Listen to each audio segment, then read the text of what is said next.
All right, greetings, folks. This is Rob for Sentinel Apologetics, and I'm here with Dr. Peter Waller. Waller, yes. Waller, yes, from the University of Arizona. Basically, the context of this interview uh, comes from a random email I got maybe, what, was it 2 weeks ago, 3 weeks ago, from you, um, saying, "Hey, I think you'll be interested in this website or something, some link that you sent me." And anyway, I clicked on the link, and the next thing I see, which I'll share for the audience, this is what I saw. So I'm seeing this site, um, and it's authored by you, and it's going through.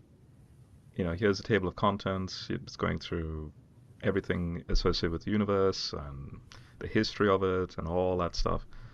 And right at the bottom, there's an optional excursus where you're right. This section provides an interpretation of the writings of Moses that considers scientific and archaeological data. Did God intervene in the formation and all that stuff?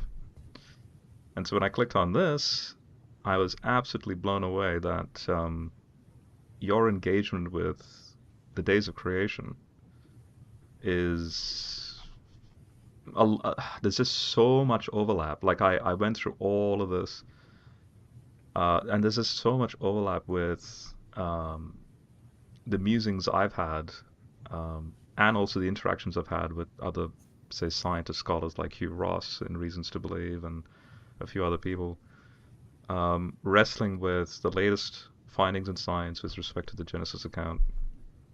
And and yeah, thank you for contacting me and and bringing this to notice. And because there's a lot in there that just made me. I actually learned new stuff in there. There's a few things that there's like a question mark I would probably like clarification on, or maybe a calibration with the views I have. But yeah, anyway, folks, this is the context of the discussion. And so, Peter, thank you so much for coming and discussing this with me. And feel free to also give an introduction about yourself. Well, thank you, Rob. I appreciate coming on your, I don't know what you call it, podcast or show, Yep. but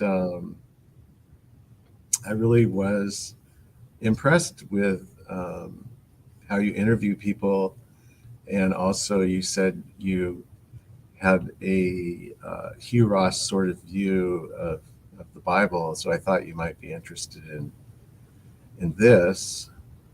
So I teach a class at the University of Arizona, and I've been teaching it for like 30 years. It's a natural science class. And I just noticed that there was a similarity between the sequence in Genesis and what I was teaching the students in natural science. So um, I pursued it, and I guess I'm sort of a detail oriented person, and I compared, over the years, I've been working on this actually for 30 years, believe it or not. I've been teaching the Right. class for 30 years. Hmm. And I just kept working on it in my spare time. It's not my real job, although I do teach the class. So, I can devote some time to it. Probably devoted more than I should have. And I just kept finding things out and writing things down. Um, you know, I learned a little bit of Hebrew at one point, so I was able to go through commentaries and compare things. But I am a science engineering type person. Uh, I work on algae and irrigation research. And you might wonder where the connection is there. It's just because there was funding in those two areas. So, anyway, I guess that's enough of an introduction for me. No, honestly, so yeah, it makes sense when you say 30 years as to why there's so much there. Um, yeah, that's one of the questions I had was how long did it take you to put all that together? Was it like an accumulation of findings over time, like like a like a breadcrumb trail, sort of like a little bit of a drip every now and then. It's like, oh, there's another new piece of information I can add, and Yeah, then it that was it. accumulates. It Yeah. really wasn't a plan. It was just something I kept working on. I kept Mm. teaching the class, so I had an excuse to, continue looking at data. I developed my own notes for the class. So I wouldn't say if I'd known at the beginning how long it would take me, I don't think I would have started. But Right. Yeah, I passed this off. So here's one a friend of mine who I passed your website to just to give him a heads up. I'm like, check this out. And sure enough, his reaction is, yeah, your work is wonderful. He's still going through it, but he's enjoying it. So well, that's good to hear. Thank you. it's uh just to fill you in because we were chatting for a few minutes before we went live, but just to fill you in on why I became a Christian. Basically, I raised two questions after the funeral of my opa. If God exists, what is the most efficient way he can reveal himself? And I'm a huge fan of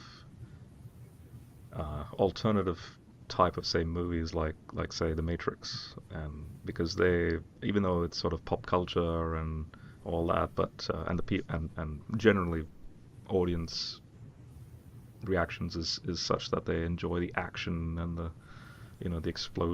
explosive effects and all that. For me, I was more interested in the philosophical notions of such movies. And so, for example, The Matrix, you have Morpheus coming into the system, kind of like a Plato's cave uh, in a modern sense. And so I asked the question: if God exists, is he like a Morpheus who comes into the system? But if he comes into the system, uh, what good would that do? Because he'll just be like, "Here I am. Okay, now what?"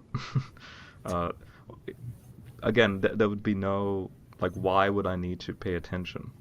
Just like in a movie when Neo is he's aware of Morpheus's existence, but it's because Morpheus takes an interest in him that then Neo decides to take an interest in following Morpheus and all that to then escape it. So my question was, if God exists, are we in like a Plato's cave where he needs to come in and let us know, here I am? But when he comes and does that, does he utilize his time wisely, so to speak, by doing something about it? And sure enough, he dies on the cross.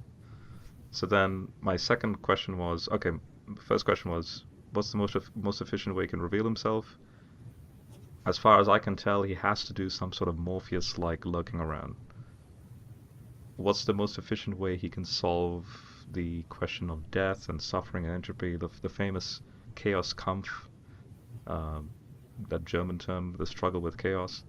Um, my hypothesis was that he has to sort of like join himself to Chaos Kampf to defeat it.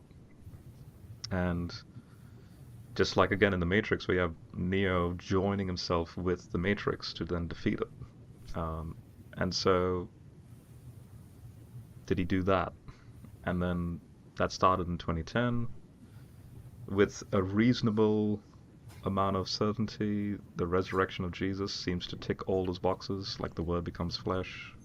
There's that entering into the system. He's in hypostasis, and then the Eastern Orthodox way of describing it, theosis, or like glorification. He you know death, where is your sting, and victory, grave, where is your victory, right?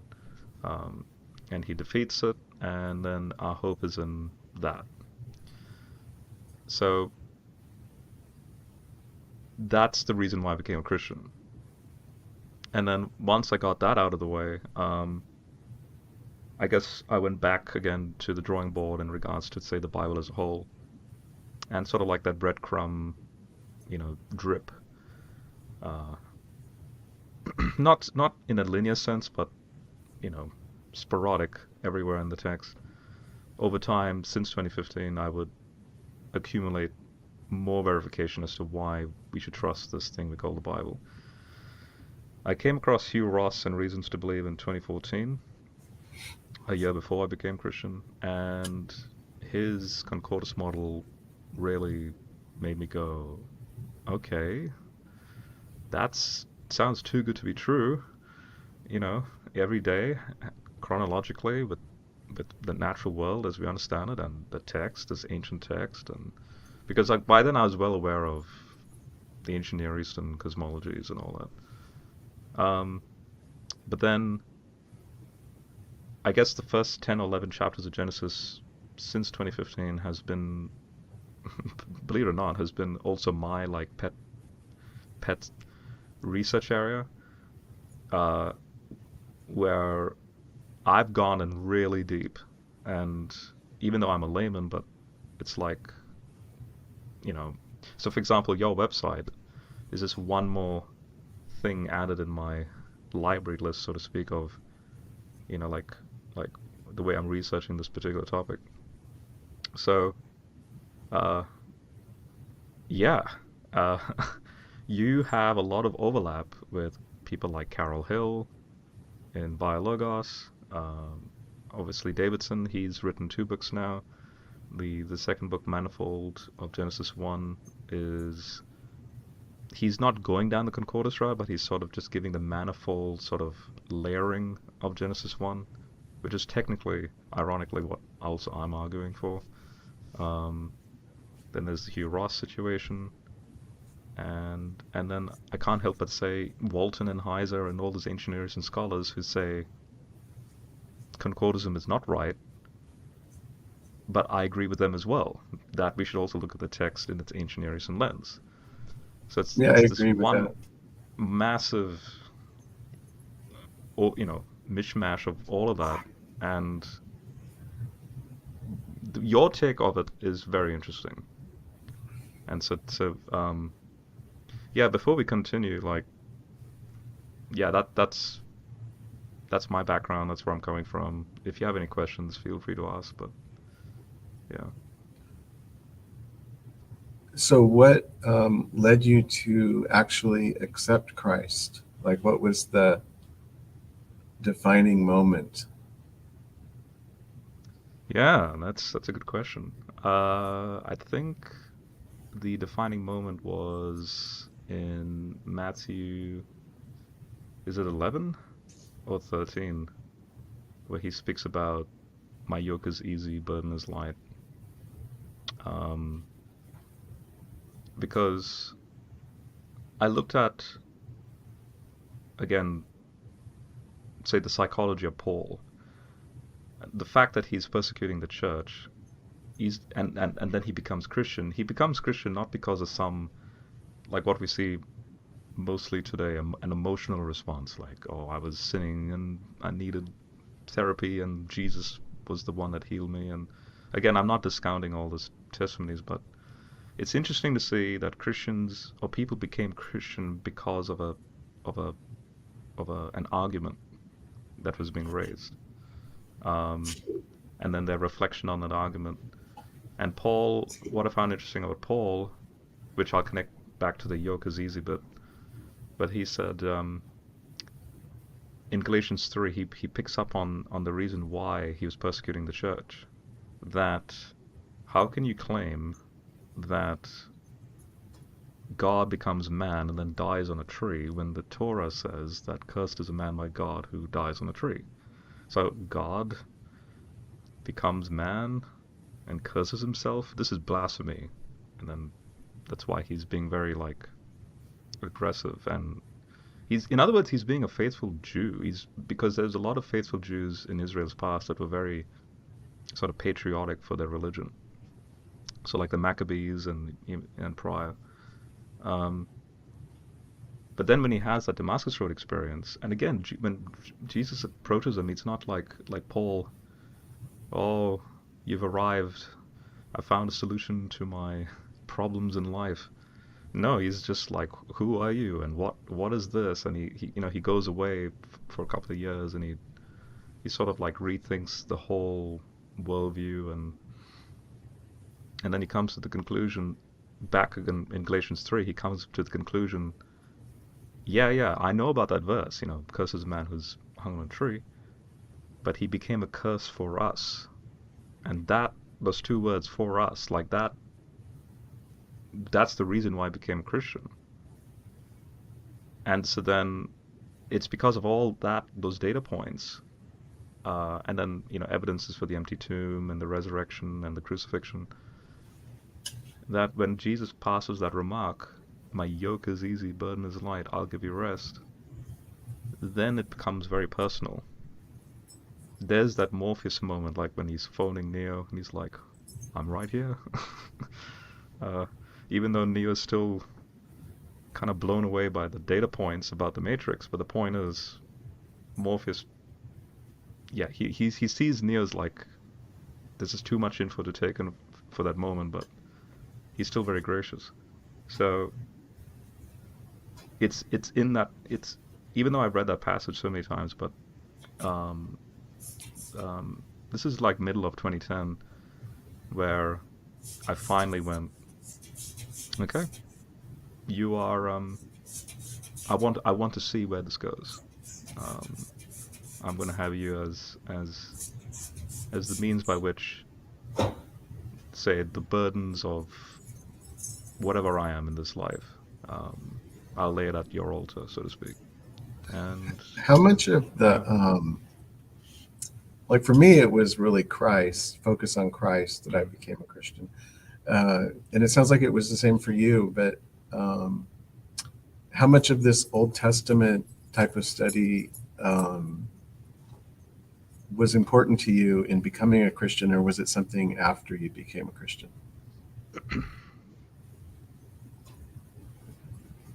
I think I think it's the same, but I was looking at the Old Testament more in a second temple, sort of like a build-up of Israel proper. Um, but again, surface level though. Um, just big picture snapshots. And then as the big picture leads up to Jesus, it started to become more specialized and more narrow in, say, the Second Temple period to Qumran, Dead Sea Scrolls, like like not even a century before Jesus comes on the scene, but even decades before he comes on the scene, and then straight into the first century context. Um, and and and and yeah, once I got all that out of the way, um, then with a certain sense of luxury, of sort of like, okay, now I'm a Christian. But kind of like what we do in science. I want to go back to retest everything, and I wanted to start again from Genesis, moving forward, and systematically break it down even more. So incrementation all the way, and um, and I suppose then the first 11 chapters of Genesis was that where it actually then took up a lot of the time. I haven't even gotten into chapter 12 onwards. It's like, oh my gosh, just these 11 chapters alone it's just incredible how much you can derive out of it. But also in the context of having a hindsight of, say, natural history, like a knowledge of, say, the universe, anthropology, where humans go, civilizations that come and go, that whole Noah's flood thing. Um, and I'm not sure if you're familiar with Heiser's work, but his Unseen Realm book was, I think I read that book, or at least I read a significant part of it. Yeah. okay. So that's a So very his, interesting. Um, yeah. and it could be Mm. true. It sounds like he has some interesting arguments. His Deuteronomy 32 worldview, the Psalm 82 worldview, that's the so-called Divine Council worldview, Like Right. humans are thrown in we're literally in the firing range of a cosmic sort of discussion. I like to use the analogy of like since Thor is about to be released, so the new trailer for Thor was released 2 days ago or something, and you know it's like Thor, Odin, and Loki are doing their thing, and these puny Earthlings are down here, and but then suddenly there's this collision that takes place of like the heavens above and the earth below, and that's Heiser's approach. It's like we then become the apple of God's eye, which is just incredible. Uh, like why us? Why not other worlds? Which, by the way, the early church fathers even noticed that. They're like, what if there's ET life elsewhere? Like, why did he choose us? Earth is my footstool, and so it's that again. I'm having all that in the background of my mind while I'm doing the Genesis 1 to 11, um, investigation.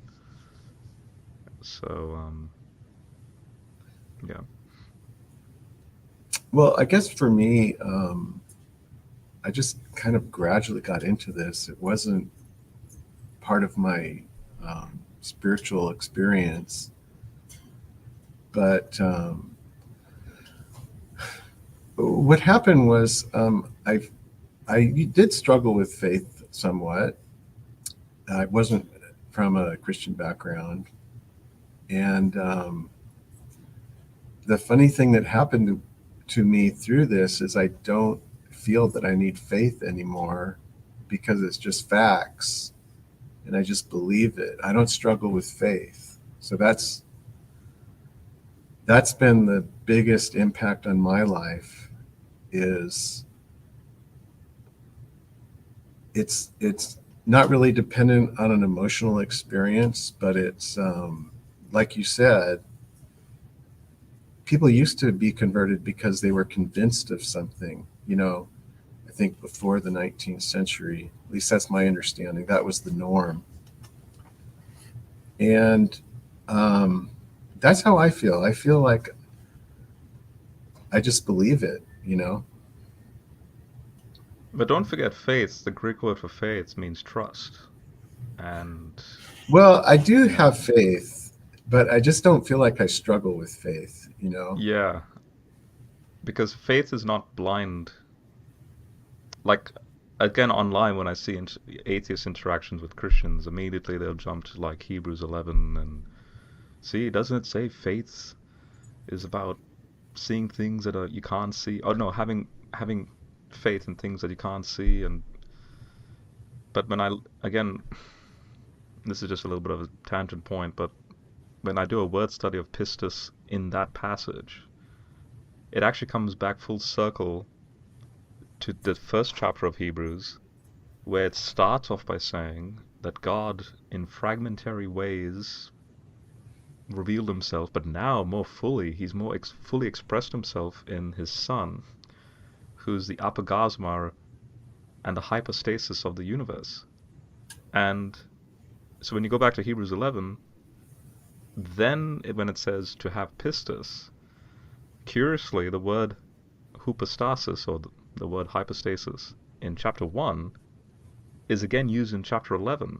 So to have a faith in the hypostasis, because by faith we understand that the aeons, the ages, were created by the word. And so it's because of that big build up for the first 10 chapters of all that evidence, like to which of the angels did God say, you are my son? Like all that argumentation. And then finally, when you reach 11, then it makes sense. By faith, Abraham did this. By faith, this person did this. By faith, um, I find that it's just an interesting scientific. Like in other words, if I went back in time and I showed them the scientific method, it's like they'd just be like, yeah, that's my approach in arguing for why Jesus in Hebrews 8 he's made a ministry of better promises, and he's mediated a covenant that's beyond Aaron's covenant, and So yeah, like I said, I was approaching the Bible from that analytical. I wanted to step in their shoes, in the author's shoes, to see if he's arguing the way, say, you would argue in, say, a peer-reviewed paper or something. So Um, you yeah. think that the early Christians or the apostles were arguing based on facts. That's your hmm viewpoint. Okay, I've never really thought Yeah. of that, but you're probably right. Because this comes down to how you approach the Bible with inspiration, like in the context of inspiration. So some Christians think of it falling out of the sky. I mean, I'm not saying all, but there are some that believe that, like literally dictated word for word by God. And I'm saying, why can't you just entertain the thought as a thought experiment that it's 100% completely a human text? So leave aside Theopneustos for now. Leave aside God breathed for now. Just see this as a completely human text. What features should we see? And sure enough, critical scholars will bring out all those features. Now, when I then go back to say when Peter says the Holy Spirit guided the writers, or like when Paul says it's God breathed, but the Greek language is militaristic in its origin. It's also full of sailing terms. So when it says guide, it means kind of like how wind fills the sails of a ship. But the analogy in that is that everyone's autonomous on the boat. They're just dependent on the weather pattern. Is it possible then that, so for example, when Ezekiel is writing what he's writing in that Babylonian exilic context, um, he may have been having epiphanies, and whatever he writes in the providential, in time, like this text becomes this timeless text. Then it becomes holy or sanctified or set apart. Um, so my approach from that is like a ground up level of looking at this first from a human standpoint, which then makes it more creepy that passages like Genesis 1 seems to be cutting edge in its recounting of the natural world, even though simultaneously it's engaging polemically with the ancient Near Eastern myths. So, so then what really spooked me was how could, say, Moses, how could he be how could he not only engage polemically with the ancient Near Eastern cosmology, but also but the text is designed so that you and I can look at this in hindsight of natural science, the latest in our natural understanding of the natural world, and go, yeah, that doesn't actually contradict what we perceive. Like how, that was my question. How do you explain that naturally? And I can't, unless it was a real lucky guess or Yeah, it would be a really yeah, lucky guess. yeah. So Um, yeah, I mean, after looking at the first chapter, I would say that had to be just dictated by God. I mean, there's no way Moses could come come up with these ideas. Um, sure.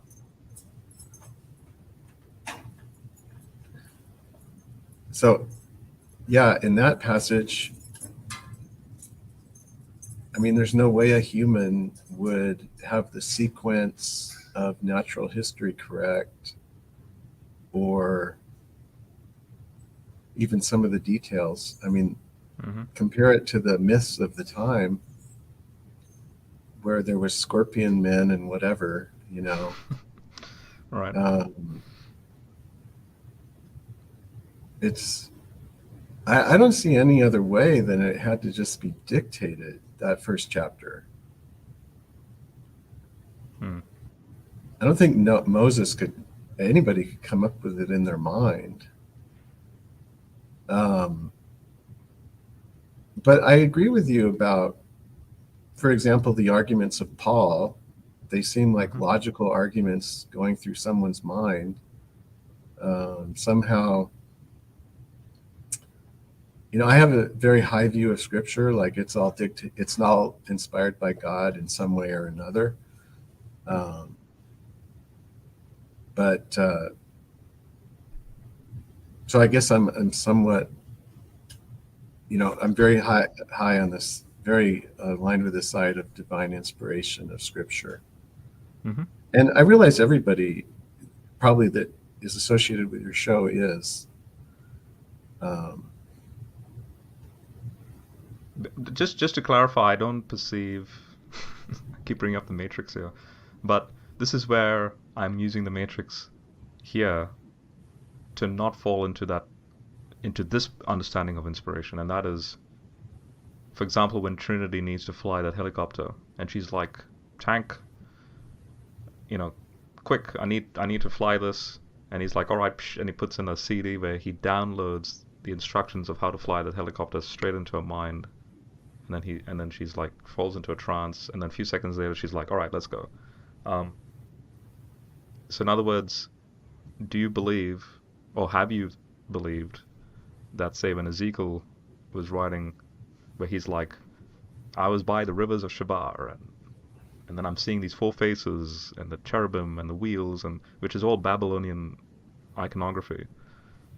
But did you have the perspective that when a biblical author was writing, that that he blanked out, and then no, I don't have that there's the perspective. text, I don't have that right? perspective that he blanked Right. out.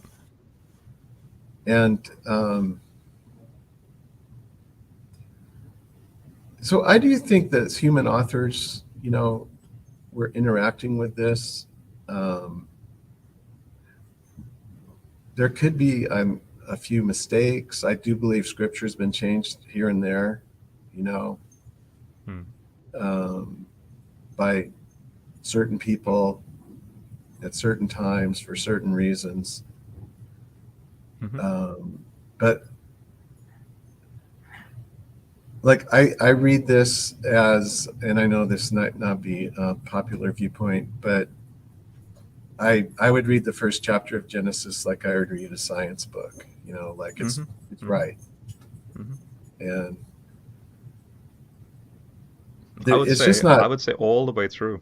Chapter 2, amazing. Chapter 3, 4, 6 with the nose flood scenario. Oh, I I agree would say with the you. whole. Yeah. Yeah. Mm. But the difference between, in my mind, chapters 2 and forward is those could be based on historical accounts, that they were observed by people Mm. and they could have passed the knowledge on. Mm. Um, but just Genesis 1, there was nobody there, you know. That's true. Yeah. Yeah, no, that, so yeah, you and I basically, but yeah, you and I, I just want to emphasize to the audience, um, I didn't know about Peter until like 2 weeks ago. And I didn't know there was someone like him doing that sort of thing. I thought I was the only one with maybe Hugh Ross and that the art, what's called the RTB model, and that's really it. And I was doing my, let's just say, I know reasons to believe the one thing they don't utilize is evolution. They see it again specifically as special creation. Like for example, Hugh Ross and RTB believe that Adam and Eve were the first humans specially created, like de novo. I'm of the opinion that humans in Genesis 1 pre-exist Adam and Eve in Genesis 2. But I do believe in Adam and Eve, but there's evolution right throughout. In fact, you see evolution in verse 20 in day 5. The birds. So literally, the church fathers saw fish becoming birds, like Basil the Oh, Great, for really? example. And Oh, that's yeah, interesting. I'll show you those quotations in the as we continue this discussion. But Mm. uh, Calvin asked the question. Calvin in the 1500s was like, how the heck do fish become birds? Well, I know Oh, there are atheists really? in my day. Yeah, Oh, like that's he's like, interesting.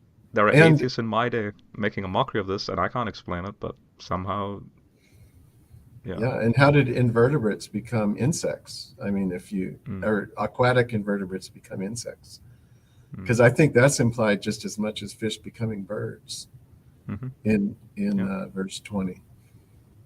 yeah. So, and ultimately, when the text says God formed the dust of the ground, and it became this living, this nefesh, kind of like that summary statement about you and me.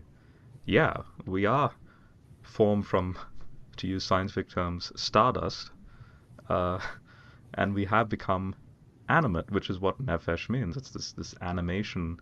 But then the added thing that I think you and I would then disagree with, say, the atheists, and that's what the text says, and that is, yes, we are nefesh, but there's this added soulish or the spirit-like nature which God breathes specifically in you and I, and that Oh, seems yeah, to come sure. transcendently from the natural world.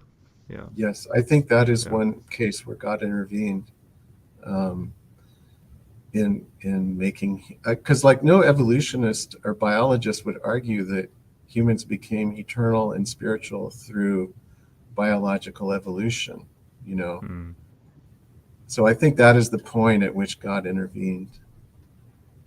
And I think mm, Hugh Ross probably agrees with that mm, viewpoint. mm, I mean, he might think the first human was Adam and Eve, 100,000 years ago, but there's still that progression from biological evolution to humans created in the image of God. So that's mm, the same. And I think Pope John Paul endorsed that also, um, where he said that, there might be evolution. I'm not quoting him, but there was a point at which God intervened or intervenes in every life, in creating the soul or the spirit. mm, mm. Do you want to start from day one as we move Okay. forward? All Let's right. let's do that. Let's get into it. Do you want me to bring up your notes, or do you want to just discuss it like this? I think it would be easier to bring up the notes. Okay. Yeah, like Yeah, the I'll do that. cosmosis page, Hmm. possibly. Okay, let's do that.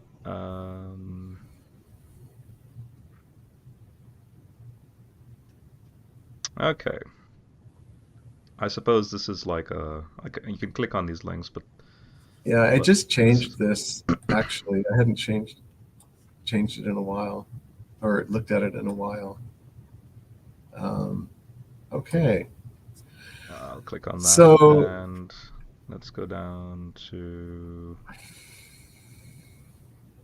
let's see here. Your take on the beginning,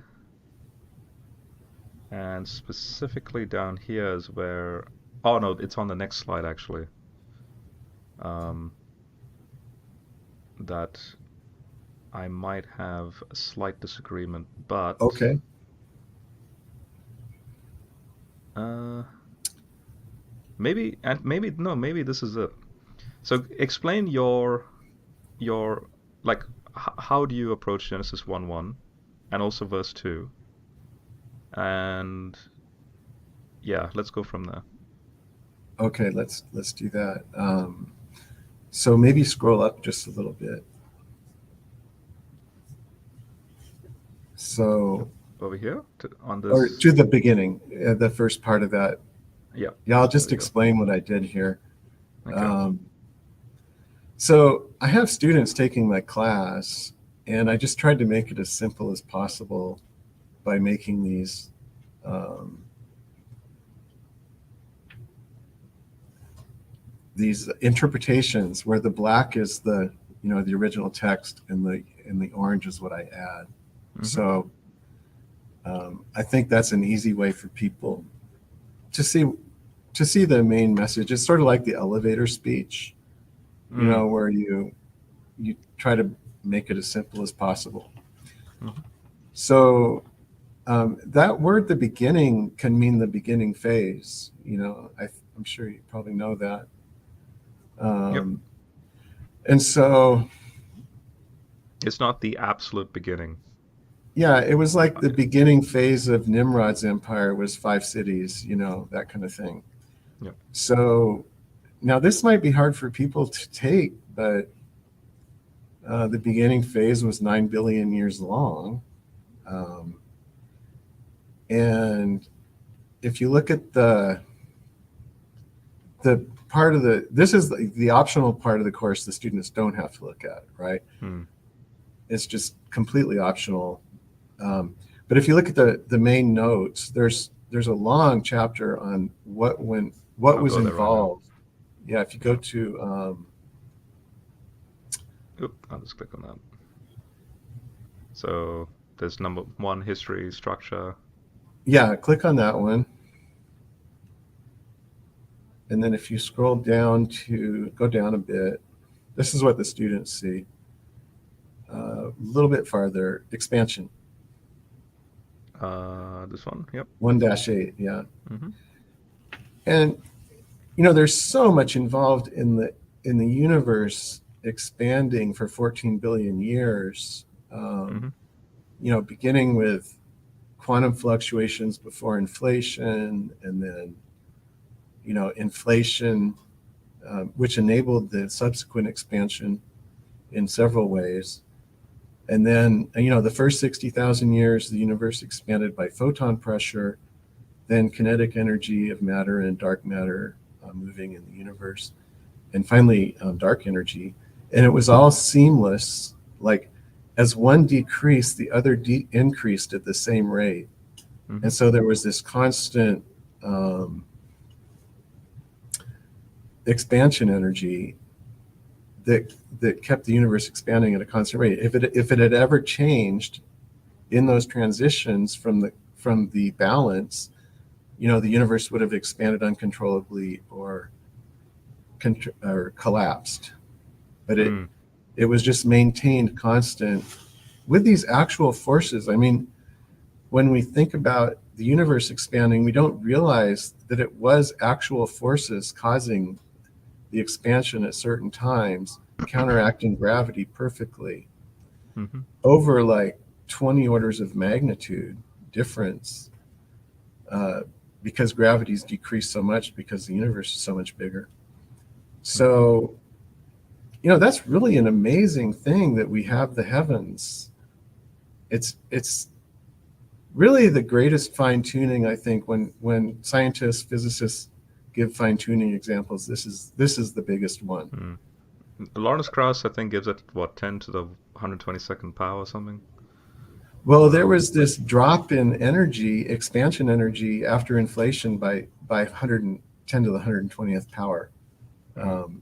And then just in the last 5 billion years, it's come up as dark energy became significant because it increased with the size of the universe. Mm. But It's there's amazing. just so much Yeah. in that statement. God formed the heavens by balancing the expansion and contraction forces of the universe. I mean, it's just the most amazing thing. Mm. And then he created the Earth through nucleosynthesis in stars. Um, Yep. Do you want over. me to scroll Oh, sure, down sure. anywhere? So there's inflation. There's a microwave background. Oh, right. Um, Yeah, I have a graph in here that's very interesting. Um, let's see. Even You mean physicists, this? not that one. It's this one. Okay. Let me zoom This out. shows. So if the relative energy density didn't stay at 1.0 for the entire history of the universe, and if these seamless transitions between photon gas expansion, kinetic energy expansion, and dark energy expansion had not always added up to relative energy density equals 1.0, which means the combination of them exactly counteracted gravity, Mm. And it had to be accurate to 10 to the 60th power, or some scientists say 10 to the 14th power, depending on how they calculate it. If those hadn't remained balanced, the universe would not have expanded as it has. Mm. And to me, this is just the most amazing graph. I mean, what are the odds? Not only that they remained 1.0, but there were seamless transitions over time, Mm. you Mm. know? Yeah. So Everything is in anyway, sync. Yeah. No, I love it. Yeah, this is the sort of thing. Like anyone who knows, has a working knowledge of the astrophysics here. It's like this. It's just so unfortunate that a lot of the what do you call it, the I hate to say this, but the fundamentalist crowd, like young Earth creationists and all that, they just lack, say, a formal education in the cutting edge science that obviously you're presenting here. That if you take a step back, you know, it should give you pause. It's like, why is it like that? So seamless. But then our discussion here is, um, here's a religious text that we can make a commentary on, kind of like like kind of like what you're saying, like an elevator speech sort of moment where, you know, if someone were to just blurt out, "Oh, by the way, God, in the beginning, God created the heavens and the earth," and then someone like yourself can come can retort back and say, "Yeah, about that. Sure, there right, is a beginning to the heavens and the earth, but did you know actually what goes on during that beginning phase that then leads to, the rest of the days?" Yeah, and so right. this is the scientific filler for that. So, And then another yeah. argument you can make to the young Earth creationists, um, who many of whom I know very well, um, All right. uh, is why would all these forces be balanced if the universe didn't expand for 14 billion years? Why would the Mm. mathematical equations, uh, I guess, agree so well with reality or the Big Bang model if it didn't happen? I mean, it'd Mm. be Mm. ludicrous. Yeah. And then this graph here that you were Mm-hmm. just showing, this is another Yep. strong argument for the cosmologists in that Alan Guth predicted this curve back in the Mm. 80s. This is And why then, I kept it on this because I right. I recognize it from Guth's model. Yeah. And then it agreed with the variation of the cosmic microwave background radiation. I Mm. mean, they had to adjust the dark energy, dark matter to the right value, so it did agree perfectly. But those values that they adjusted it to are in keeping with observations. You know, Yep. it's not like they just randomly said the dark energies, 70% or 90% of the universe or whatever it is. They had a reason for those numbers being what they are. So Mm. this graph really is um, a strong confirmation of the general validity of cosmology and of the Mm-hmm. inflation model. Mm-hmm. Um, and in case people are wondering what this graph is, it's the variation at different distances, the intensity of variation at different distances in space as we look at, the cosmic microwave background radiation in space. Mm-hmm. So it's, it's a theoretical approach to what that variation should be if what Guth thought happened in the period of inflation took place. Mm. Mm. Yep. And then when um, Yeah, these are the famous debates between Penrose and Guth about cyclic and multiverse, and Right. but then when that uh, gravity wave hypothesis was released in what 2013, 2014, as if you're going into say B mode versus E mode, um, polarization, and now if B mode is the you know if that's verified, I know they had to retract a few things, and I think is it Bicep 3 now that's trying to verify or re-verify those initial claims. Are you Um, talking about the gravity waves? yeah, yeah. Yeah, I don't think anything's verified right now. Mm, There's some yeah. interesting ideas. I guess there should be gravity waves, but um, they haven't been able to detect them. And what they thought they detected was actually not a result of the Big Bang. Mm, mm,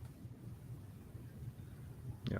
But that's science. You just keep working on things, and um, you might fail a few times, but eventually you'll fix the errors and hopefully Hmm. succeed. And that's how that should be our approach in everything, even in biblical studies. Um, Hence the Right. reason why I'm not married to any, say, denomination, even though my family comes from Church of England, and I suppose you could say I come from a Protestant sort of flavor. But again, my interest is I'm okay. I am an Orthodox Christian, so I believe in the Trinity, for example. I'm just a normal Christian, not all the weird offshoot branches. But at the same time, how I get there is it's accumulation of data points to see why, say, the church, the early church, how they landed on like, okay, let's make a definite creed, like this is now like a law, the same sort of thing in science where you have like the laws of Newton or something, and so like the Nicene Creed is like this is like a summarized sort of like overview of what we believe. Um, so, but then even though we have the summarizations, the finer details are still being discussed on how you get to the summarizations.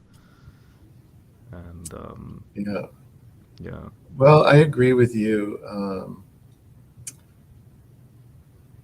I just go to a church that doesn't necessarily agree with me. And Right. You, um, you'd expect that in all churches. So, yeah. yeah, I I think you just have to be part of an organization, and unless you want to be a hermit in the Hmm. mountains, That's true. um, you're you're not going to find an organization that necessarily Hmm. agrees with you. And especially for myself, I have such unorthodox views in some ways. Um, I don't think I would expect a church to agree with me. Okay. I wouldn't have that expectation. I mean, there's certain things that are important, but Hmm. I've kind of accepted my lot in life. Hmm. Right. Okay. Now, here's my slight disagreement. Okay. Um, but it's not a corrosive disagreement. It's actually more something I'd like to pass by with you on the argument that you were making. So, um, coming back to this now,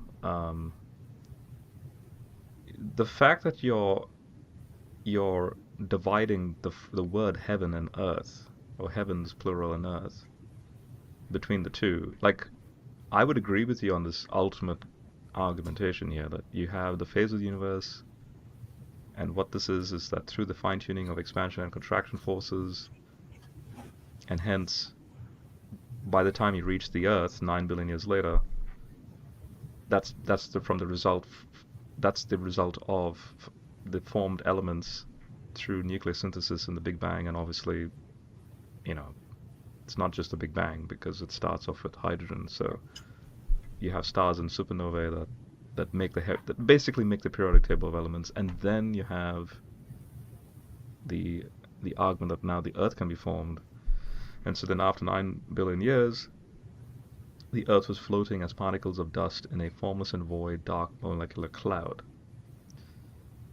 So I'm with you. I mean, have I summarized your argument there Yeah, I think pretty so. well? I Yeah. don't think we disagree based on what you just said.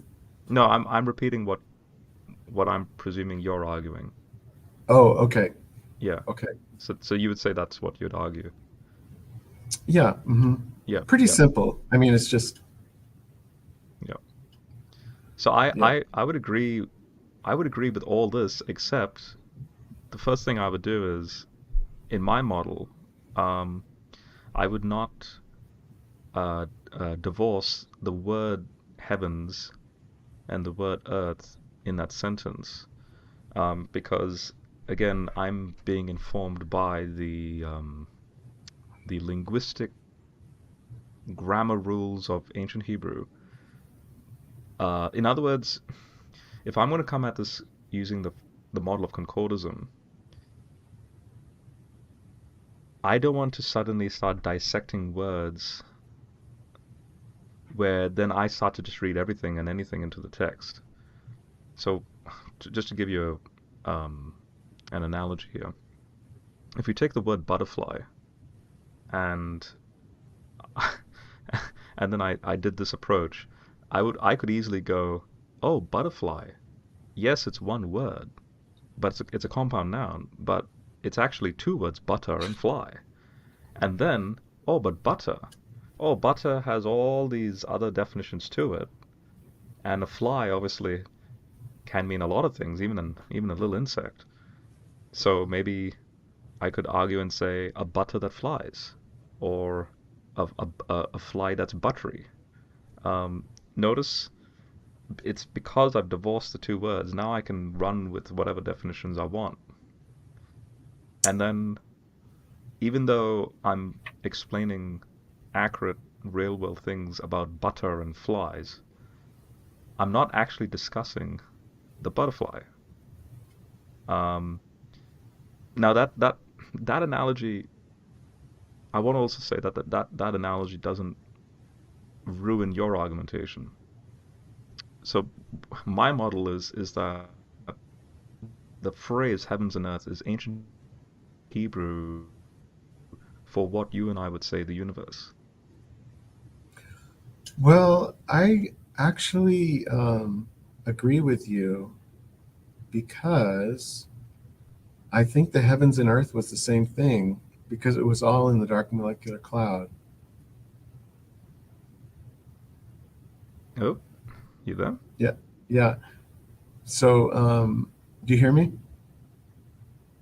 Yeah, I think we cut out just very briefly.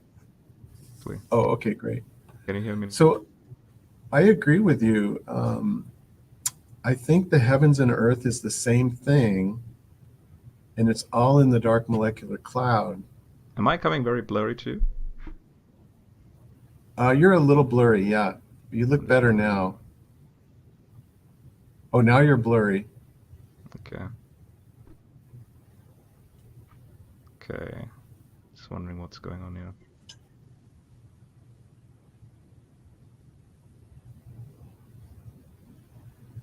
Okay, give me 1 second. I'll just restart my router.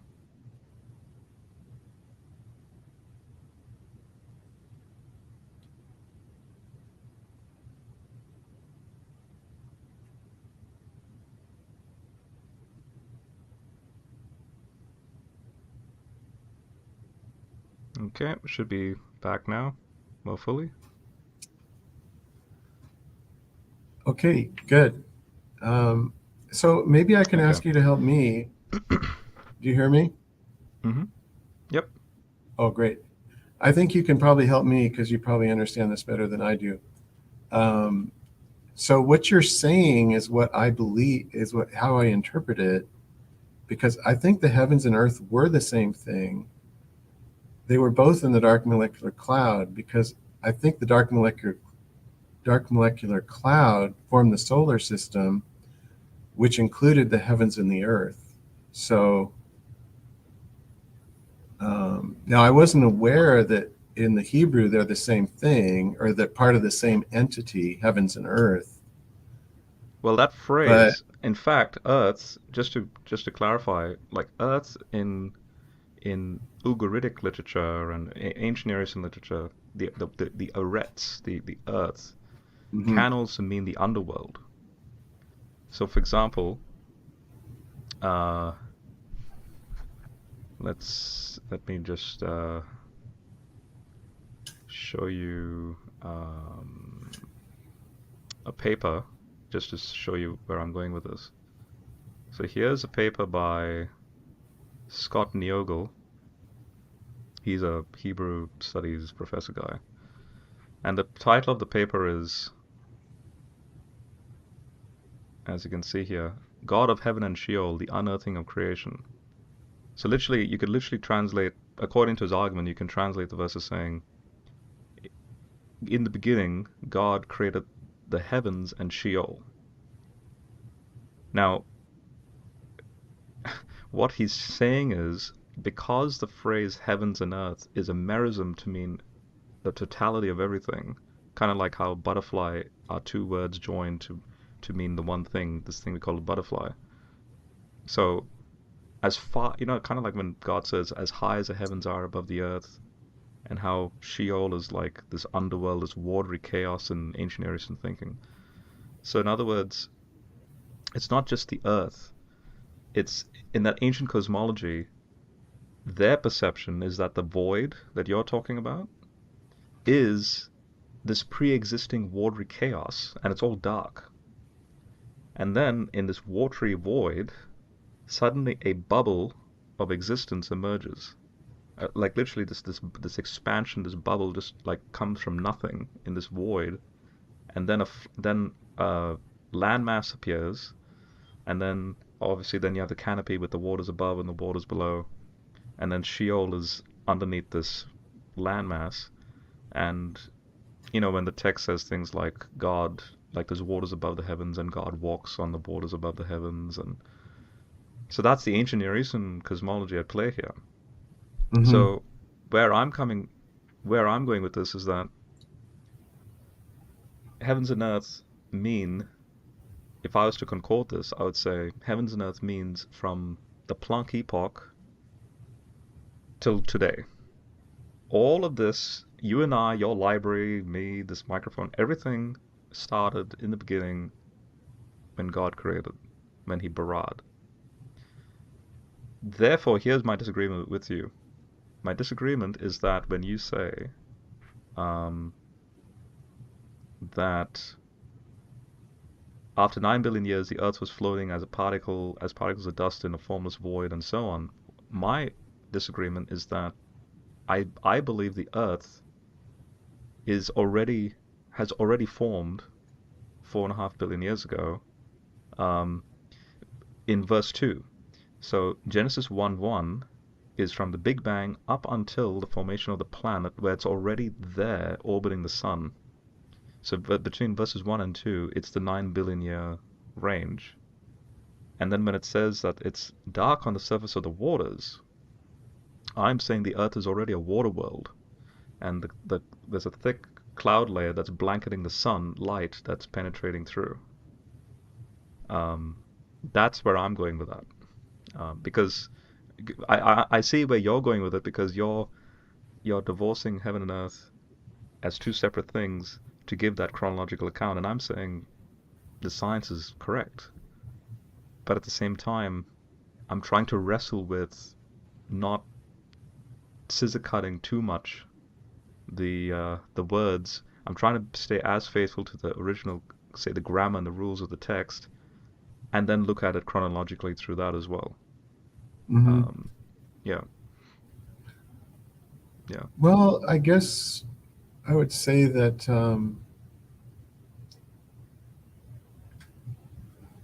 that concept that the earth was an underworld, but also it was chaotic and um, dark, uh, does fit the dark molecular cloud concept. Okay. And it also doesn't divorce the earth and heavens as two separate Okay. entities, really, because the heavens are in the dark molecular cloud. Hmm. So, yeah, I know that Hugh Ross thinks that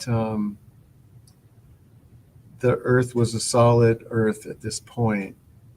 In fact, almost everybody does think that. Young Earth creationists, Hugh Hmm. Ross. Um, so I'm definitely in the minority here, and actually, I haven't seen anybody in the 21st century that agrees with me. Okay. But in the 19th century, um, the day age interpretation, the most popular one at the time was Arnold Guyot, Hmm. and he was endorsed by some pretty heavy hitters as far as theology goes, such as Charles Hodge. You might have heard of him. Hmm. Hmm. And Yeah, he wrote a whole systematic theological book right, on. right. And he actually Yeah. Yeah. included Guyot's interpretation in that Mm. systematic theology. Um, Yeah. and Guyot interpreted this as a nebulous cloud. Uh, and he was criticized for it. I mean, similar to my interpretation of a dark molecular Mm. cloud, he saw it as a nebulous cloud at the beginning of the universe. And he was criticized for that view. And they were very legitimate criticisms because in Guyot's concept, this was the cloud before the galaxy. You know, this was 19th century Right. Right. Yeah. um, Mm. cosmology, which was pretty immature at the time. Mm.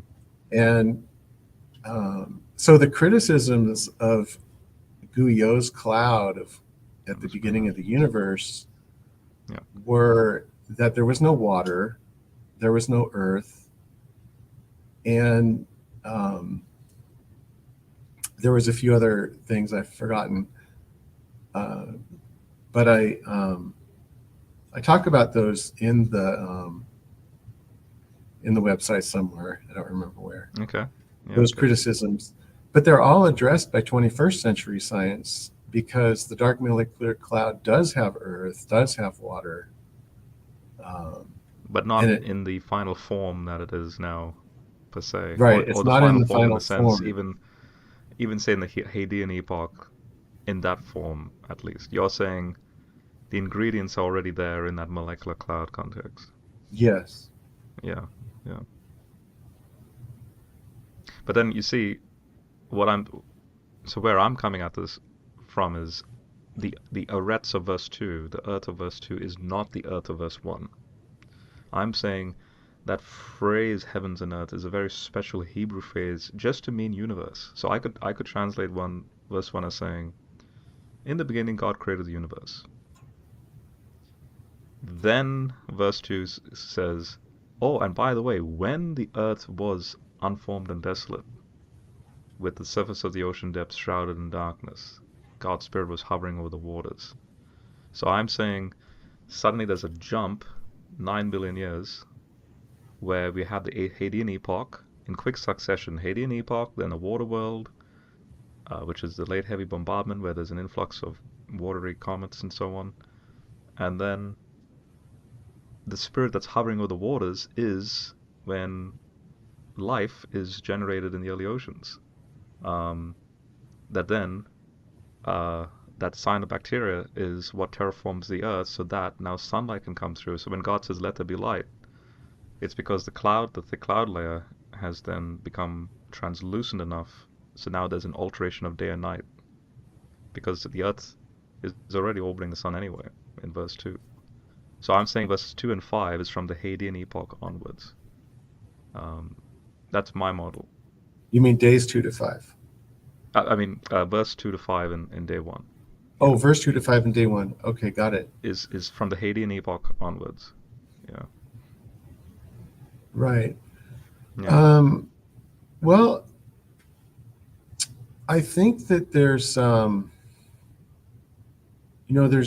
lot of valid interpretations Mm. of these passages, and I think what we have to do is we just have to come up with the best one.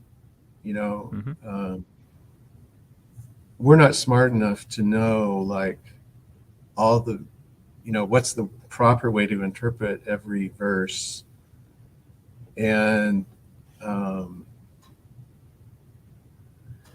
so the reason I've come to my conclusion is I think it agrees better with the data, Mm-hmm. the scientific data, the sequence, than, for I agree example, with the that the sequence. I agree yeah. with the sequence you laid out with with the science. Yeah, it's good. But I do, there's just different ways to interpret these things. And as Charles Hodge Mm. said, um, if there's when he was discussing Guyot's theory, if there's one interpretation that agrees with the scientific data and one doesn't, or let's say doesn't as well, then we can just choose the one that agrees better. And so Mm. um, I'm not a very loyal person, to any ideas or, Mm. Mm. so Mm. I'm just, I just choose the best interpretation, what I think Mm. agrees with science the best. Um, Mm. so there could be two different ways to interpret the heavens and the earth. Mm-hmm. Um, I don't know that that phrase is used anywhere else in the Bible, that It's specific used phrase. it's used a couple more times. Joel 3. Oh, This is how okay. you know. This is how you know systematically. In fact, let me show you. Yeah, that would be Say, great. are you familiar with Sailhammer? Yes. Well, I did use some of his stuff for the interpretation of day 3. I think he's great. Right, right. Oh yeah, Sailhammer's fantastic. Uh, he, ironically enough, responds to Hodge's interpretation with the molecular cloud interpretation.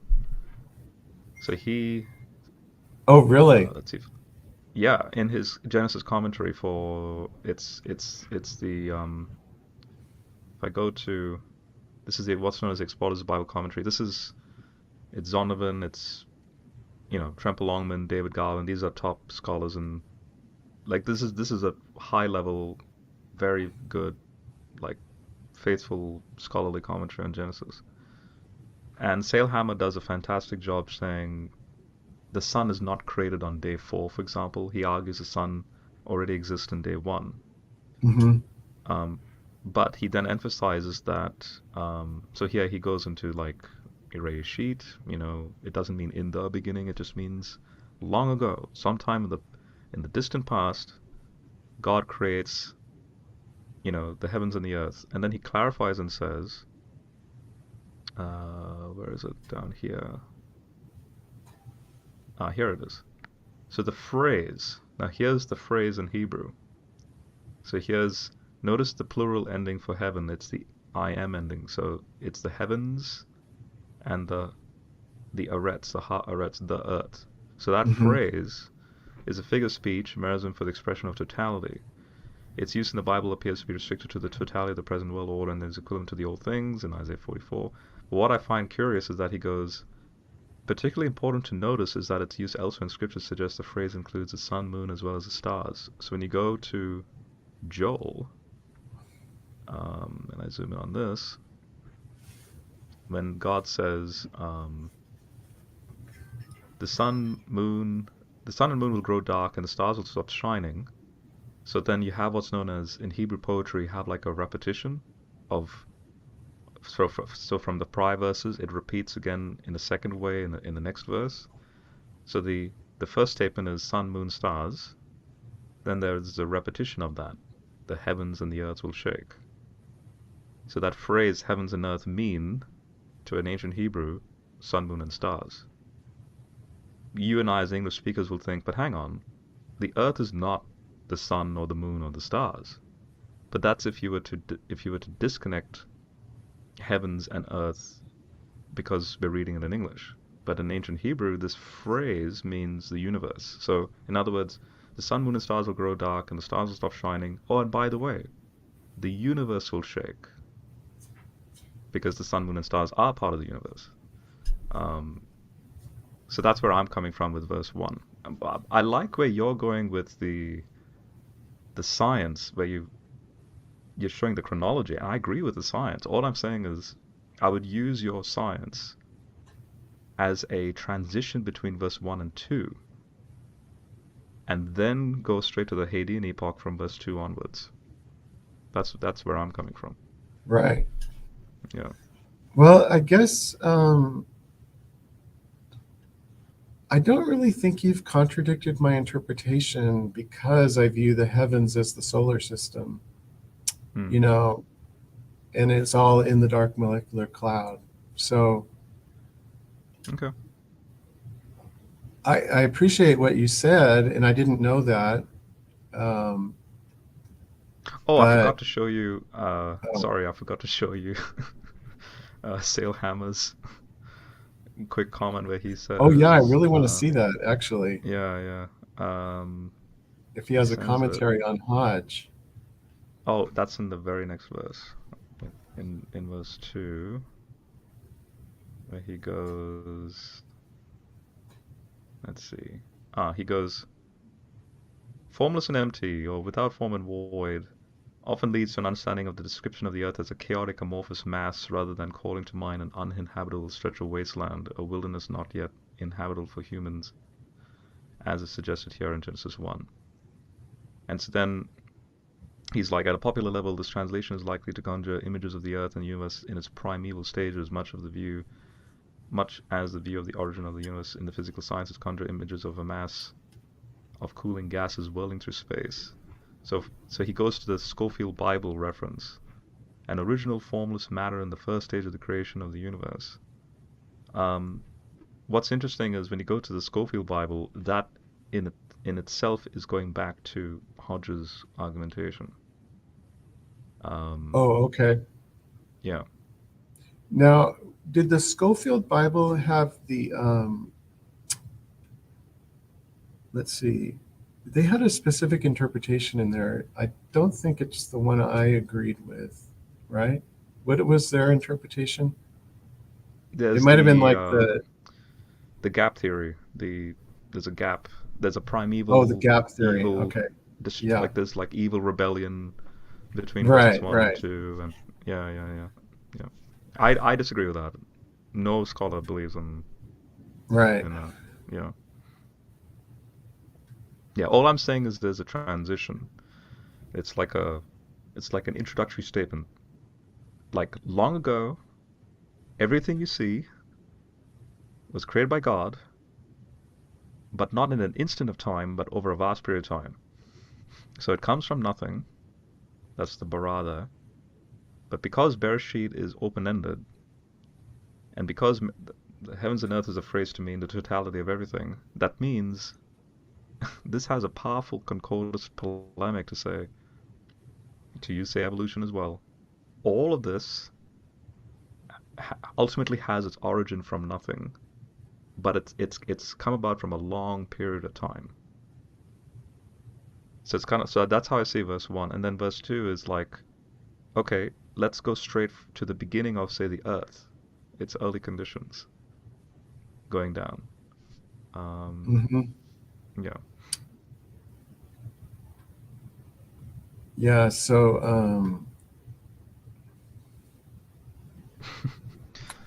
I guess, one argument for my side, and I Yep. appreciate this conversation. I don't want to be argumentative, but No. Shit. the early Greek translations of this verse, the words were invisible, unshaped. Of course, Mm-hmm. there's void. Void implies nothing, and invisible and unshaped also don't imply a solid mass of an earth. So, Mm. I would say that it, the understanding of the Septuagint translators was this unformed, chaotic entity. And that was also in like ancient Egyptian cosmology. Um, Yeah, I'm showing you here the Septuagint. Yeah, this is what you're saying. The Earth was unseen and unprepared. Yeah, mhm. yeah. So I think there's a lot of arguments on both sides, and I can understand the people, the wasteland interpretation. Um, but I That's would just but that's say, from but that's from like Jeremiah 4. So there's apocalyptic right, texts that say, you know, yeah. I can understand that. Mm-hmm. But I just think my translation, where there's a dark molecular cloud before the sun, Mm-hmm. agrees so well with science that, and I think there's enough support for it, um, that that's why I chose the interpretation that I did. How do you explain then the Spirit of God rushing upon the water? Where's that in the molecular cloud, like chronologically? If I go back to your um, this Well, over here. um, so the Spirit of God was hovering over the waters, or um, ready to intervene. So the phrase "let there be light," or let a whole bunch of other things happen in the first chapter. It just says "let it happen," and I think it could be evolution and it could be God. It doesn't define the cause. It just says "let something happen." Hmm. And so, for instance, the beginning of life, you know, I don't think I have it exactly right, but let the earth sprout vegetation. Um, it, it really doesn't say how it happened. I do think it was a lot of evolution, even the chemical evolution of life. But it doesn't say that God didn't intervene. Maybe God did a few things to enable it to happen, like mixed a few Hmm. pools. For example, I And love your take on day four, the axis tilt. Like I can't wait to get to that. But oh, right, that's a that's pretty that strong argument. Yeah, because I didn't know. I actually love it. I did not have that in my model when I was. That to me was something I learned, and I was just like, man, that's awesome. I want to use that. So and read the yeah. the part the students read on why we think the axis was tilted. You know, Hmm. um, I think it's section 4-3 probably. Hmm. There's a lot of arguments against snowball Earth and for a tilted axis. But anyway, Hmm. Hmm. so when the Spirit was hovering over the waters, or however you want to interpret it, I think the Spirit intervened, and that was just a statement that God was involved in the formation of our solar system. You know, uh, I think the Spirit intervened several to many times. Hmm. So my my where my model's coming from is the word for hover, the Hebrew word, is a very rare word, and it only occurs twice in the Torah. The second time it appears is in Deuteronomy 32, verse 11, where Moses says that the reason why Israel was formed, don't you remember that when you were in the wilderness, it's like as if an eagle was hovering over its nest. In other words, God um, was hovering over you like how an eagle hovers over its nest to bring about preservation, life, this nation, blah blah blah blah blah. Furthermore, this may make you go, ooh, that's interesting. the Greek equivalent of that word is used in the New Testament when the angel tells Mary that the Holy Spirit will hover or overshadow you, and then you'll be pregnant.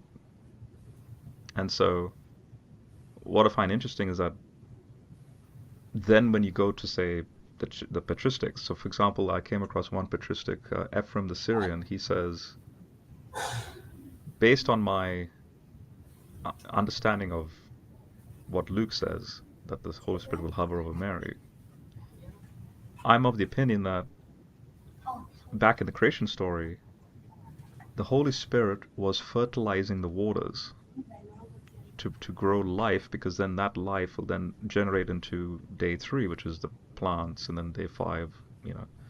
So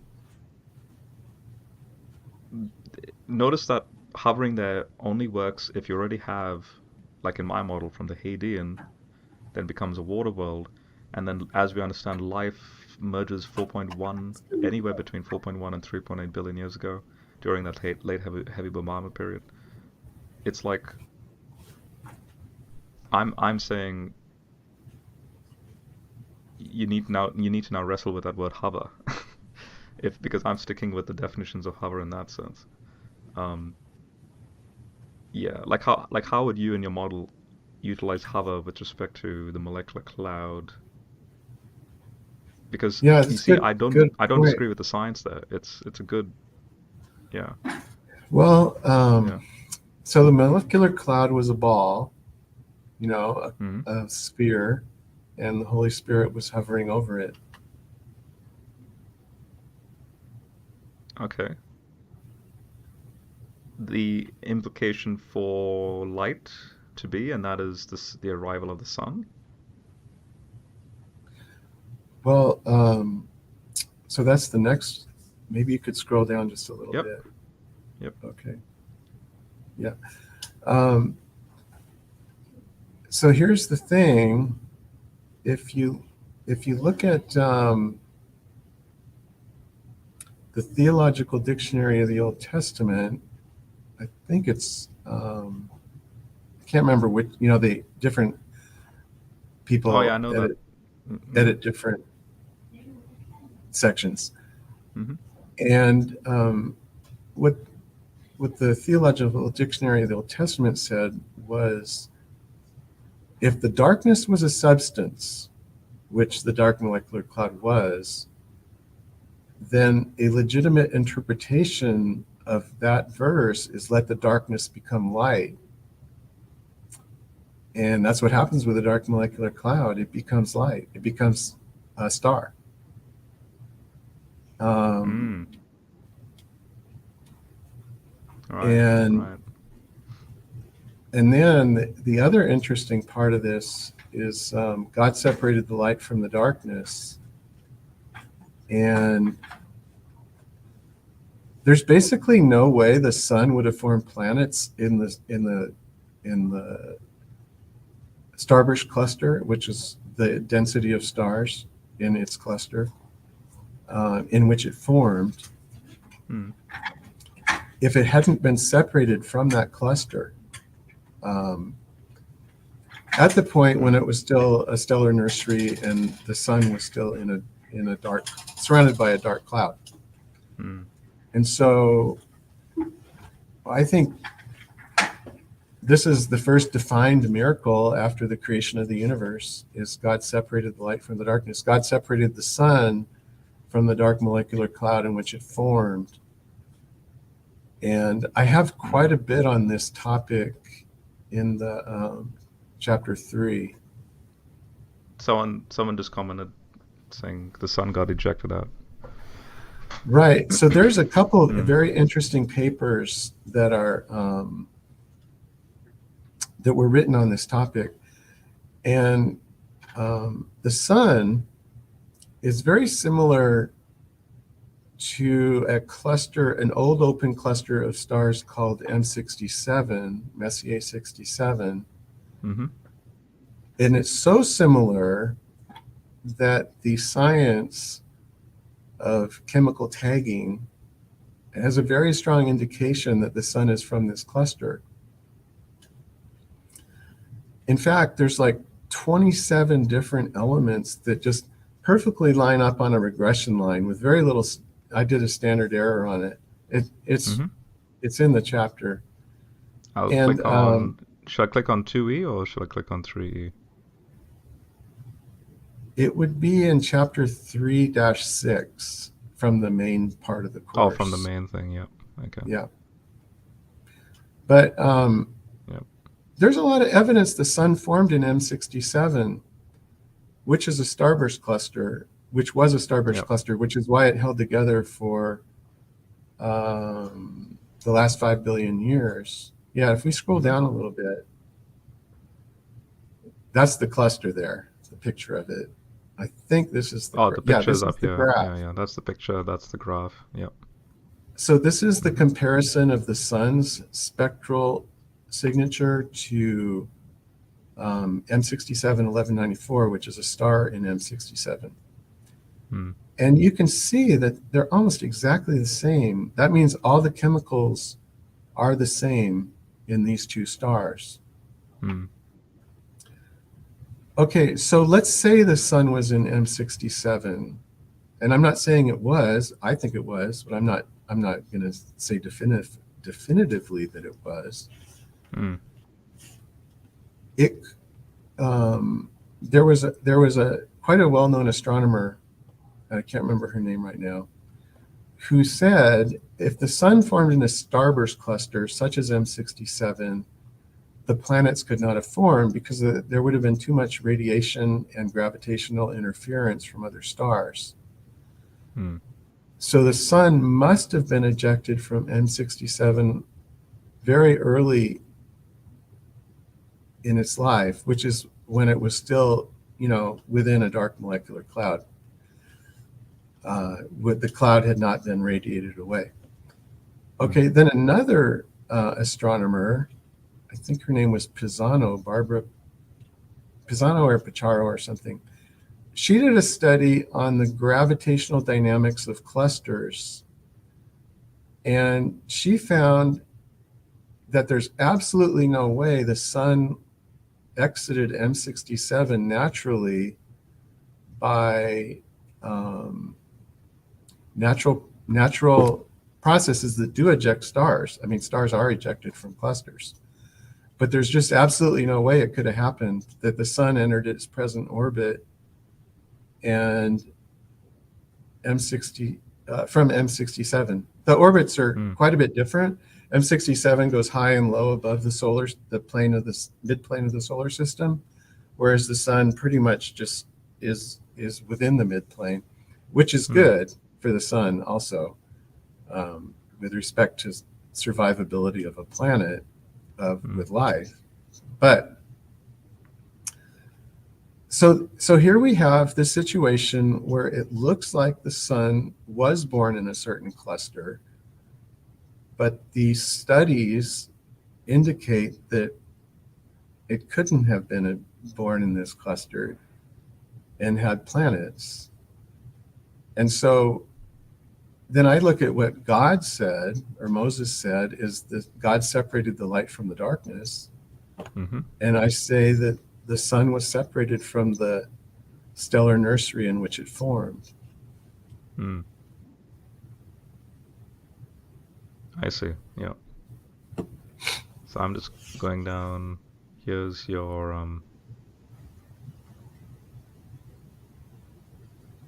Oh, okay. So what I do here Mm. is I picked this one guy, Morton. Mm-hmm. And so there was a huge debate in the 19th century um, between all the people against Guyot and Guyot. Guyot, who came up with this day-age interpretation. Yep. This This is day-age Morton over interpretation. here, and Yeah, that's that's Morton Guya. Yeah. and Guyot. Mm-hmm. So Guyot was the Princeton geologist and geographer who came up with his version of the day-age interpretation. And Morton was the president of Stevens Institute of Technology, and he wrote a book. He wrote a couple articles in Bibliotheca Sacra, in which Mm-hmm. he critiqued Guyot's model. based on all the interpretations of theologians of his time. I mean, he wasn't a theologian, but he gathered their, and they all had legitimate critiques of Guyot. I'm not critical of Morton in that I think Mm, he was just off base. He had legitimate critiques, but the critiques were based on 19th century natural science, mm, which was mm, wrong in many, many ways. Um, for instance, they didn't know the universe was expanding. They didn't know why the sun gave off energy. Um, they thought that animals evolved before plants, which it was just proven the opposite. mm, mm. Um, Which since they, 2009 now that's been refuted because now we see evidence of day three vegetation yeah, going back prior to animals. 1 point what 6 billion years or something like that, like isotopic evidence for it. And Well, if you want to call algae plants, then yeah, it- um, algae was before plants, but now there are actual plants before the animals, like mm, 600 or 700 billion years ago. mm. Um, so yeah, it's changing. I work with a plant scientist, Ah, okay. Hmm. and he just, he's interesting guy. But anyway, he said plants are before animals. It wasn't in the context of Yeah, yeah, yeah, yeah, this. yeah. He doesn't know about my book or Mm, my website. It mm, wasn't in the context of this, but he is so proud that plants were before animals. mm, mm. So yeah, it's a big deal. Yeah. Now that just to fill you in, I'm not sure if you're aware of this, but Hugh Ross was debating the Skeptic Society. What's his name? The president of the Skeptic Society, Michael Shermer.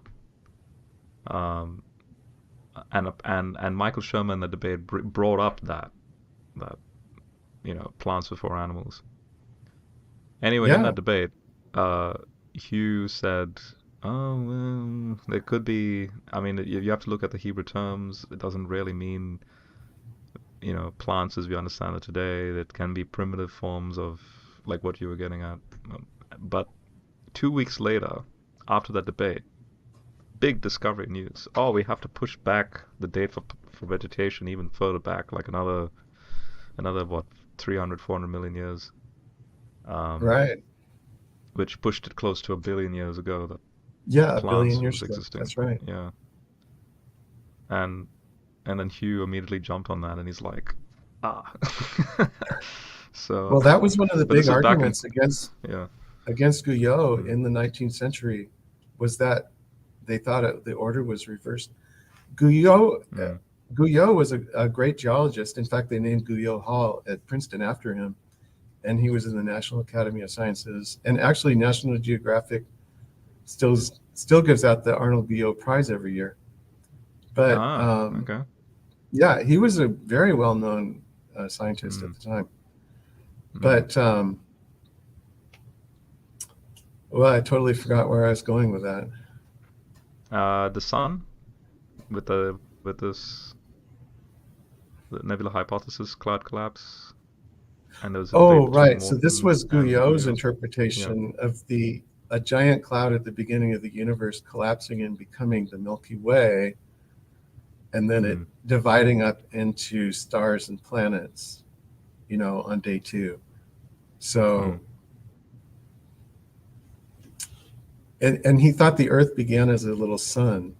And he wasn't the only one. I mean, they all thought that. They thought that the mm, sun contracted and left behind little planets, and you know, they just had a very faulty concept of the origin of the solar system. yeah. And so Morton picked that up and he said, I don't see the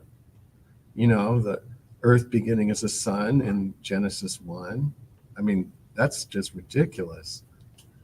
Mm, mm, And that argument won the day. I mean, the academia basically rejected the day age interpretation in the latter half of the 19th century.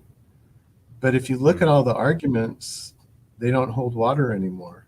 uh, mm, Morton's arguments. mm.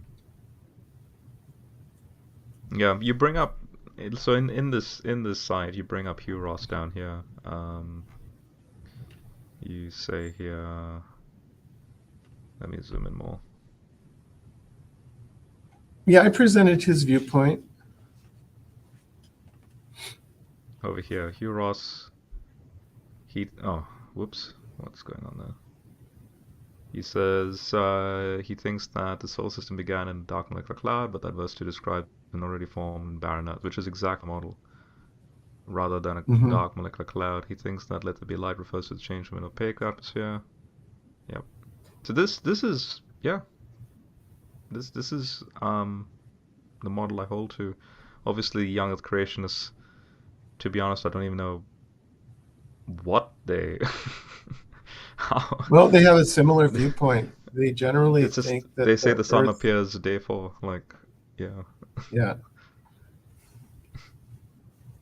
well, Mm, yeah, but they do have a similar viewpoint about the Earth, that the Earth formed at this time in day one. mm, yeah. So I would say, to be honest, I would say what you've written here is a summarization of what I just argued from my model. Hmm. But I came to that without you, Ross. Oh, I was doing my own thing. This is why when way at the start of the discussion when I said that when I came across your site when you linked it to me, I thought I was the only one doing something like this. And but you're an established scholar, like also giving your musings about it, and it's yeah, I would not say I'm an established yeah. scholar. I mean, I might write some papers about algae, but I have very little credibility. Uh, I've never written a I mean, paper in a theological journal. I wouldn't say I'm an established scholar. well, what I mean is you there's a unique special interest in this that you do have the means to explain these things scientifically, like a legitimate mean to do that. And since you're a Christian, you are also now. It's like if you were to go back in time and educate the Israelites. By the way, Moses, I know you've said Genesis 1:1, says that, but let me take you through word by word what's actually going on in the natural world. This is what you've been doing with this, and I've been doing in my own way my own similar thing. And then when I came across Hugh Ross, that's why I found it really interesting because Hugh was coming from that astrophysics background, making similar connections. And and as you're pointing out with Smith and others, like a lot of people don't realize that a lot of people were doing, well, when I say a lot of people, I mean church-going Christians don't seem to realize that a lot of academics were looking at this in a concordist manner for a long time, even going back to the early church fathers.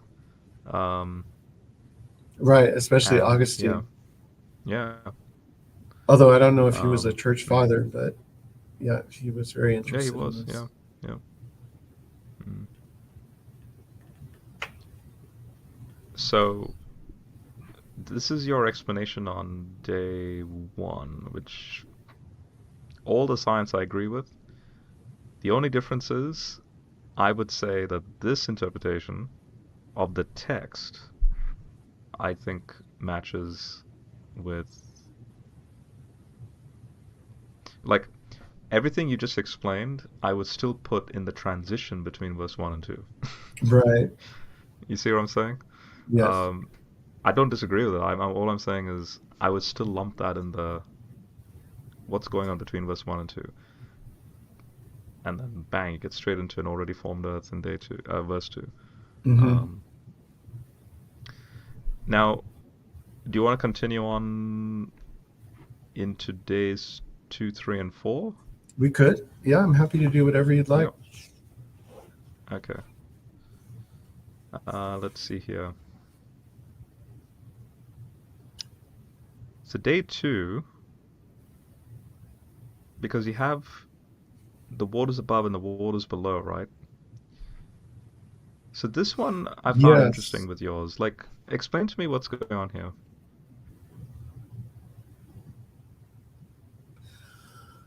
Okay.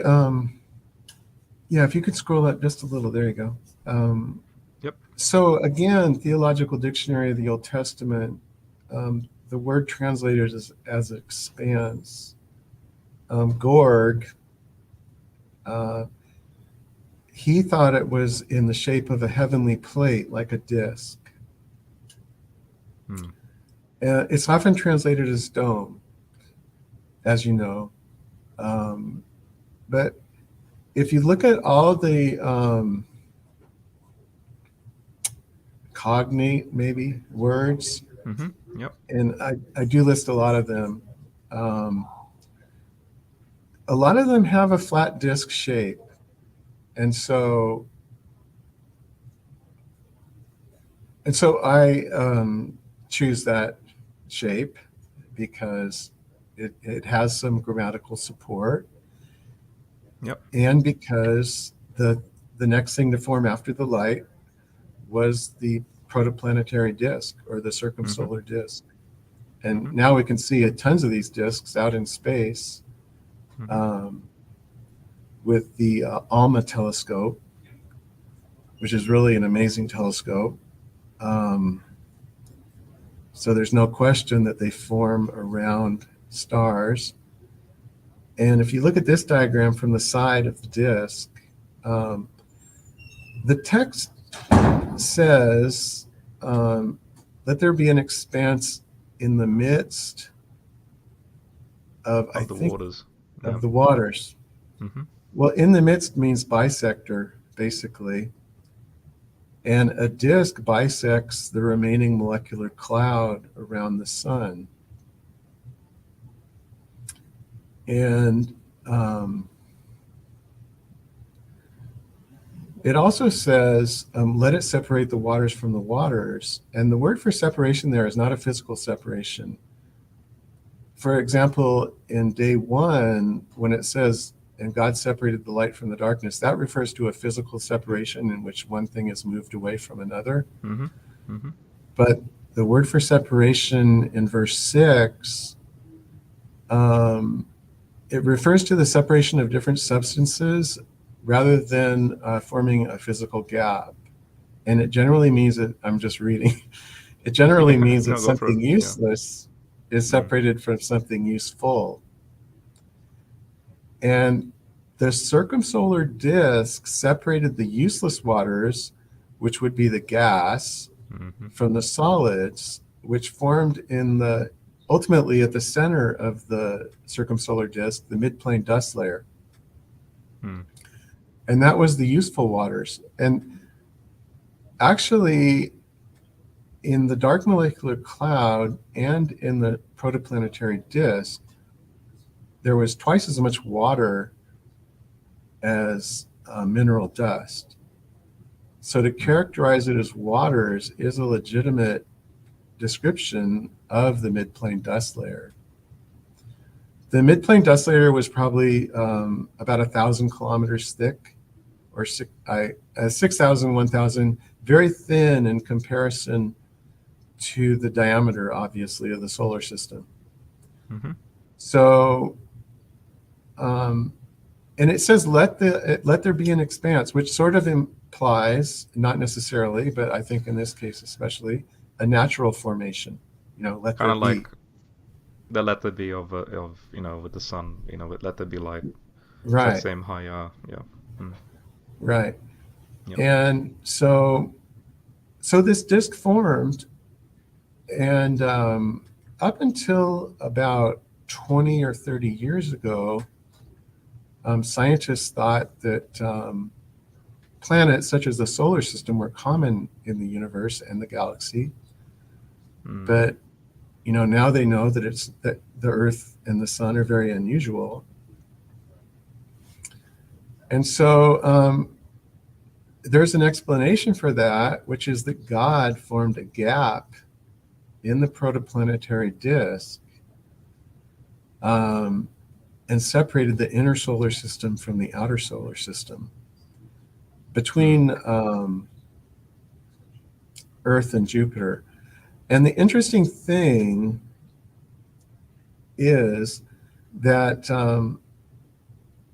there was a study where they simulated the formation of the inner solar system. And if you start with a concentration of planetesimals between Earth and Venus, then you end up with the small Mars and the small Mercury outside of Earth and Venus, which are basically the same size. And Mm.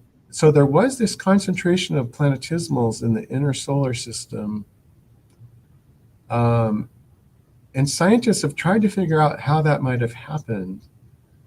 For a long time, they thought that it was a large Jupiter that intercepted materials coming into the inner solar system, or in some other way impacted that gap region Mm. between the Earth and Mars, or between the Earth and Jupiter's, or somewhere in that range.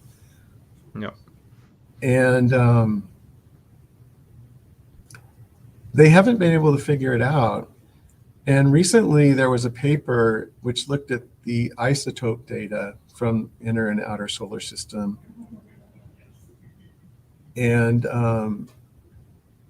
this was published in journal Nature or Science. I can't remember which one. But he basically said that the inner solar system formed early before Jupiter. And the explanation for the dry inner planets is that they formed early and that aluminum 26 radiation caused the water to evaporate from the inner planets, and that's why they're dry, which is a real Mm. departure Mm. from previous viewpoints. Mm. But of course, I chose that one because it agrees with my viewpoint, Yeah. which is that Mm. Mm. God formed a gap and the inner solar system formed independently of the outer solar system. Um, so while that might sound a little bit absurd, uh, the fact is there was a gap and they can explain it. And verse 7 says, and God separated the inner solar system from the outer solar system. And I can And add to let dry that. ground appear. And I can add to that, yeah, and dry ground appear, and the inner solar system is dry. Um, and Mm-hmm. there's a real legitimate reason based on the Lamed preposition that below means closer to the sun and above means farther from the sun. It's not just on either side of the disk. Mm. Okay. Um, I see. so I'd be interested in, what a real theologian would say. But I spent a lot of Right. time looking at Yeah. this, and at my Mm. best effort at looking at the commentary and the use of the Lamed preposition, it means at the top and bottom of a wall, not on either side of a wall, or Mm. Mm. farther or closer to the center of gravity. So Mm. I do think that it's legitimate to say that it was God separated the inner from the outer solar system. Mm-hmm. So that preposition you were getting at though, so what um like I can immediately I'm noticing familiar names like say Hamilton and obviously there's Delitzsch and Keel and um but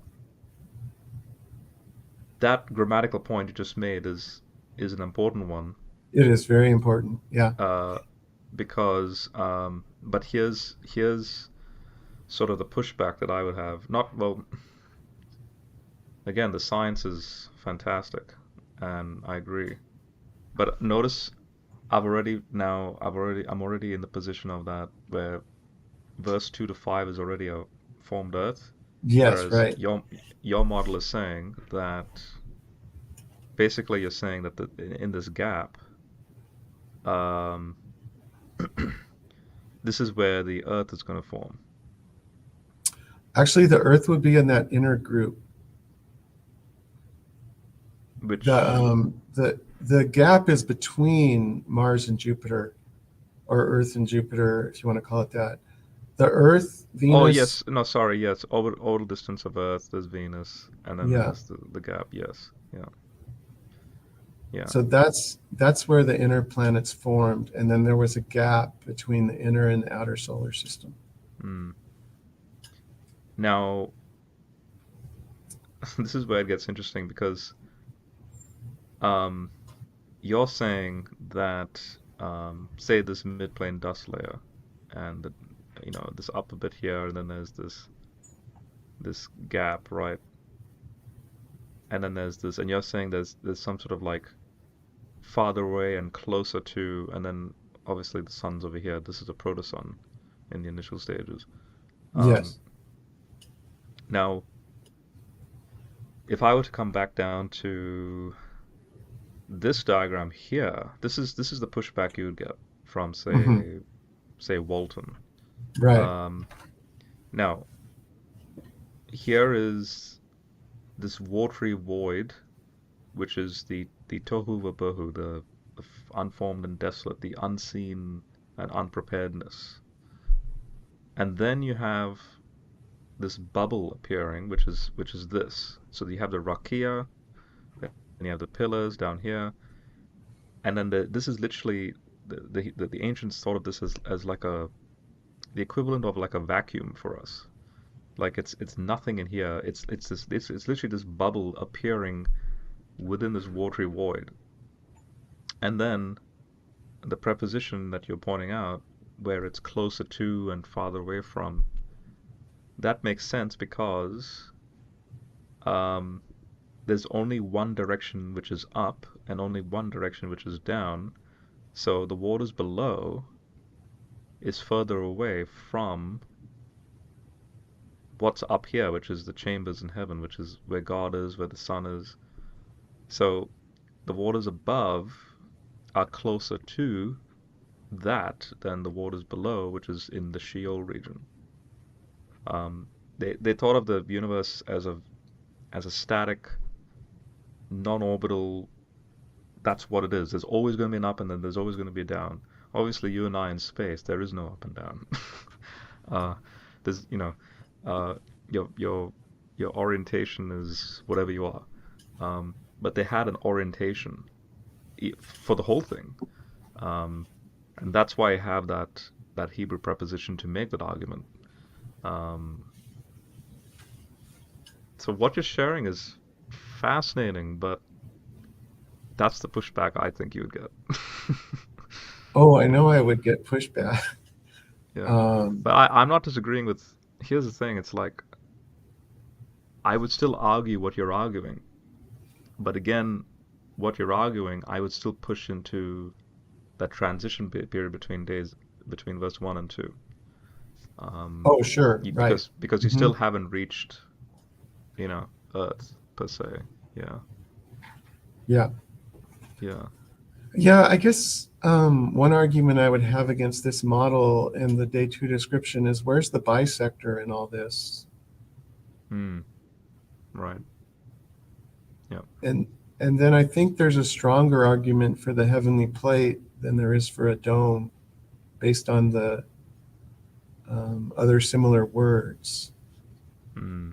Yeah. This is the full ancient Enuma Elish as you placed it over here. Yeah, I just since it's Yeah. the internet, I can just put as much text as I Yeah. want as an appendix at the Yeah. end. Yeah. But if I was going to write a book, I wouldn't include that. Yeah. Yeah. Yeah. No, this is fantastic. I really liked the fact that you're like stuff like this, side view of the protoplanetary disk forming around a young star. Like this is just incredible pieces of information to show, like for example, the youngest creationists will say, "Oh, we never see a star form," Oh, and right. it's like Yeah, it's like that's getting to be yeah, a weaker and weaker argument, especially with mm, like the James Webb telescope. That argument will go mm, downhill. yeah, big time, yeah. Um, okay, now I think where you and I, well, not just you and I, but where I would find absolute. Oh, we haven't reached that yet. This is still day three. But where I want to go is this shift in the Earth's axial tilt was changed. Like this to me, I found fascinating. Um, Right. but if you want to quickly touch on day 3A, we can do that. If there's anything in That's here you wanna, okay. yeah. It's Oh, wait, let me zoom in. yeah, I think that is pretty self-explanatory. The Yeah. If you want to move on to plants, we could, but I think that the Earth formed in the disk, so that's Mm-hmm. day 3A. Yeah. So here's the exciting one, or the recent change. So I used to argue, and Guyot, that Guyot called them infusorial something, like algae. Mm-hmm. He used to argue that there was algae before animals, and I used to make the same argument, Mm-hmm. but I don't have to do that anymore, because it's still a little controversial exactly when plants evolved. But you did mention 1 billion years ago, Mm-hmm. and now I would say that Well, basically, well before the Cambrian, that's for sure. oh So, yeah, the yeah, molecular yeah. clock models indicate 1 billion years for, I think, bryophytes, which are Mm. the moss. Yep. Um, and the first plant was not moss; it was something wort, but it was like moss. And then gradually plants increased in complexity, with veins, vascular system, uh, leaves, and so on, and roots. And then, according to this molecular clock that I looked at, which may or may not be right, there's spermatophyta, which are the plants. As I just picked this image here, it's not exactly right. Mm. I couldn't find an image. I have to use all Creative Commons. Yep. Um, I do know a graphic artist, but she's very busy these days. So um, anyway, I pick whatever Creative Commons plant or images I can find, and they were bearing fruit. And the description in let's see, it's been a while.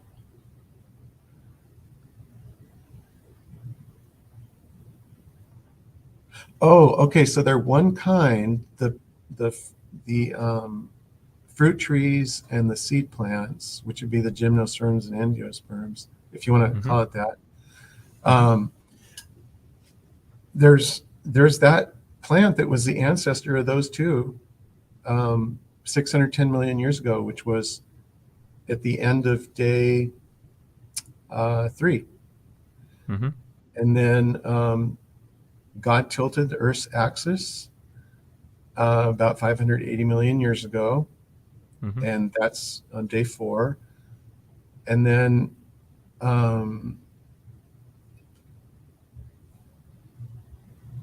the interesting thing is it says, and it was so with respect to the one kind, but it doesn't say, Right. and it was so for the plants yielding seed after their own kind.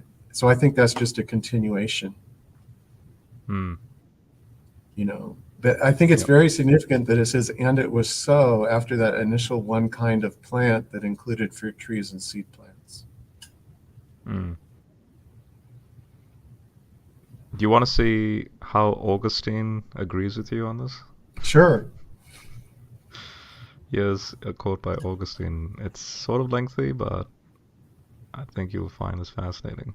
I, I, this is part of a lecture, PowerPoint lecture I gave Oh, at my university. So I highlighted and read. Um, so he goes, Genesis appropriately begins with water, from which all species of animals, plants, and trees are born and develop in time, each according to its nature. The things that God had potentially created, interesting word there, the potency, right? Potentially created, came forth in the course of time on different days according to their different species, and the rest of the earth was filled with its various species of creatures. So species here is from the Greek in Augustine's writing is so genos, so like genus, right? So various species of creatures which produce their appropriate forms in due time. It is obvious that in accordance with those species of creatures which he first made, God makes many new things which he did not make then. How interesting is that? It's like new things. So he already has a new. He already creates. So basically new species from an old genus, basically. So that's that. If I was to go back in time and if I was to, I would have told Augustine like, hang on, when you said this, God makes many new things which he did not make. Like, yeah, that is evolution. that is Um, interesting. yeah. It is thus that God unfolds the generations which he laid up in creation when he first founded it. The tree, and this is what I wanted to share with you. But he says the tree surely did not spring forth suddenly in a mature size and form, but rather went through a process of growth with which we are familiar. It took its shape as it gradually developed with all its parts.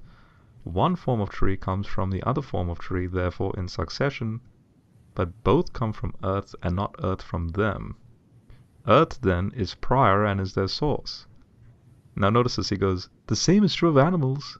So all of that with the tree, same thing with the animals. In the tree, then, there is invisibly present in its seed all that will develop into the tree. And in this same way we must picture the world when it was created.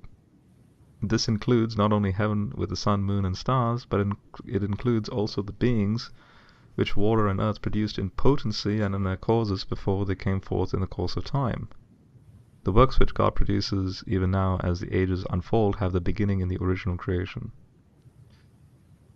Well, that's interesting. He Yeah, was really an amazing thinker. yeah, yeah. That guy was just unbelievable. Um, and if you're wanting to see the Basil quote, Sure. uh, so Basil says this. He says,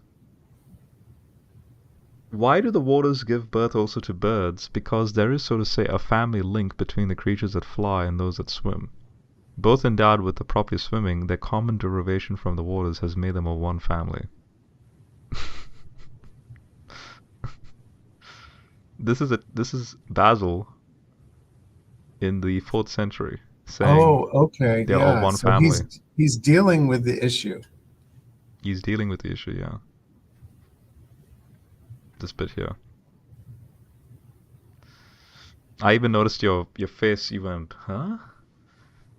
Like like reacting to he used that phrase, one family. What?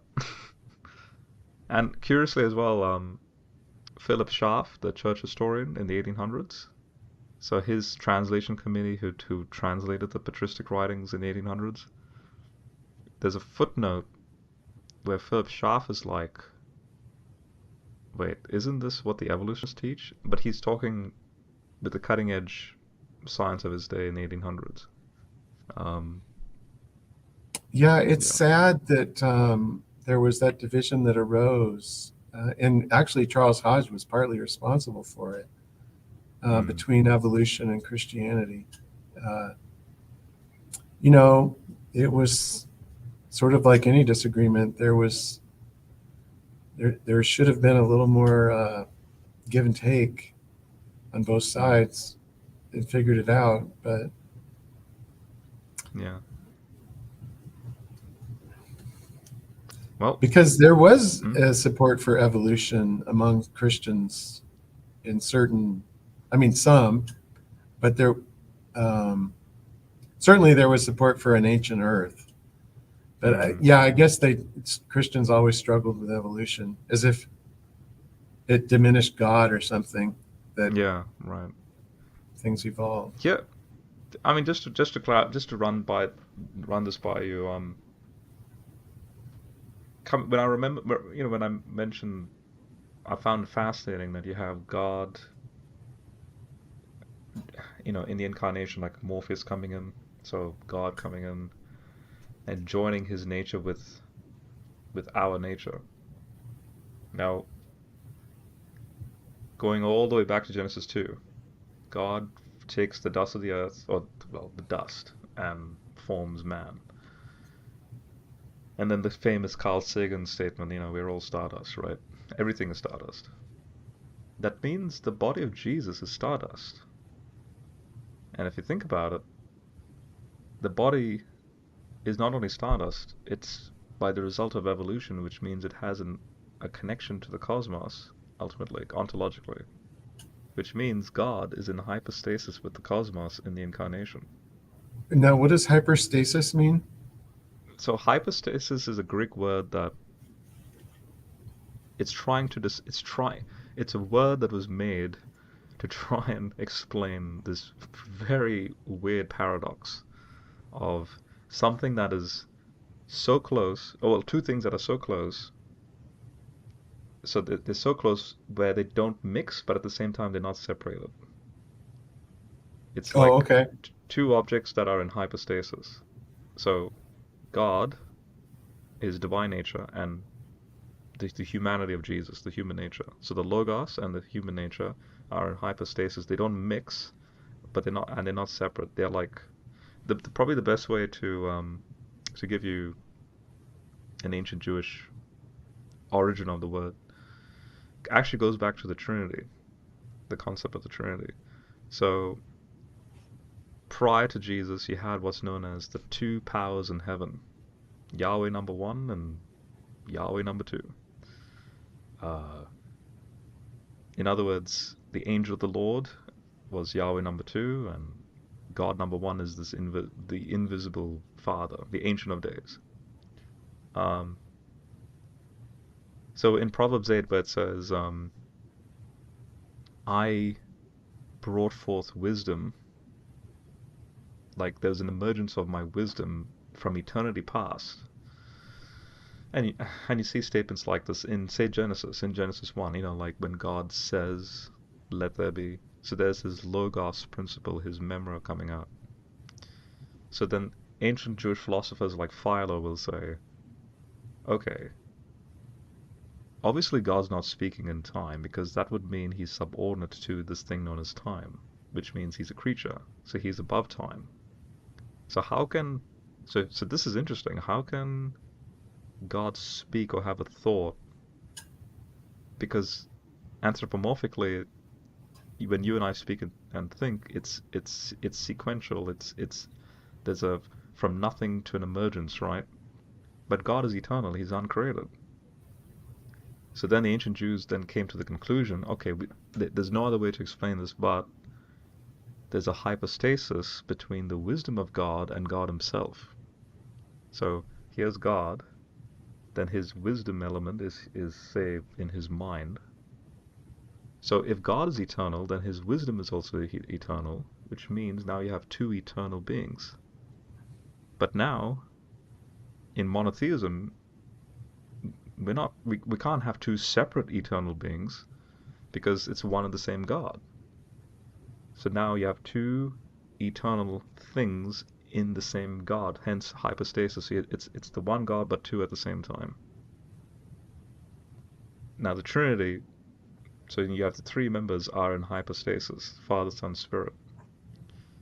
Um, So, So Yeah. your hyperstasis is it's joined, but it's separate. Is that Yes. okay? That's the paradox. So there's three distinct persons, but yet one God. So theologians from the first century New Testament period onward were already using this term to describe the what's going on when it says there's a tabernacling of logos and flesh. Um, so I'm saying to add to that discussion, um, Jesus' body is stardust, which means we're all stardust, right? Right. Which means God is in hypostasis with the cosmos in Jesus. Yeah, that's And interesting to then, think about. yeah, and then when he dies and then resurrects, that resurrection power, that's why Paul's saying all of creation will join in that first fruits of the resurrection in Romans 8, or like Colossians 1, there's a reconciliation of heaven and earth um, in his Son. Um, so, yeah, so resurrection life, so that the defeat of chaos comes, that, that's only possible if God joins himself to the cosmos, and we are the vehicle or you and me, this form is the vehicle by means he's chosen to do that, which then means now that he's eradicated, or not like he's brought it to nothing, more like he's transformed it in that glorification, right? So he transforms all of reality, but then he's chosen one particular creature out of that reality to then have an eternal relationship with, to become the next divine council, which is you and me. Um, Yeah, so I guess we'll so be. that is the big picture perspective I have on that. Yeah. That sounds great. That sounds cool. Yeah. Um, okay. Day four. What Okay. is your? So, in my view, Moses wrote, and I know a lot of people disagree with this, but Moses wrote his books in 1650 to 1610 BC. Mm-hmm. And at that time, uh, the Sumerian lunar, and I believe that the Jews originated in Mesopotamia among the Sumerians. Um, and so at that time, the Sumerian lunisolar calendar uh, in 2000 BC determined sign, season, days, and years based on the positions of the sun and moon. Mm-hmm. So I think there's a real parallel here between science, this, and I made it a little more uh, concordist maybe than it should be, but Oh, they did I find it fantastic. I think this is brilliant. they Yeah. did do those things with this lunisolar calendar. Mm-hmm. Um, so can you scroll up just a little bit? Yep. I mean, scroll up Oh, the other scroll up. direction. Sorry. The other Yep. direction. Yeah, there we Mm-hmm. sit. Okay. So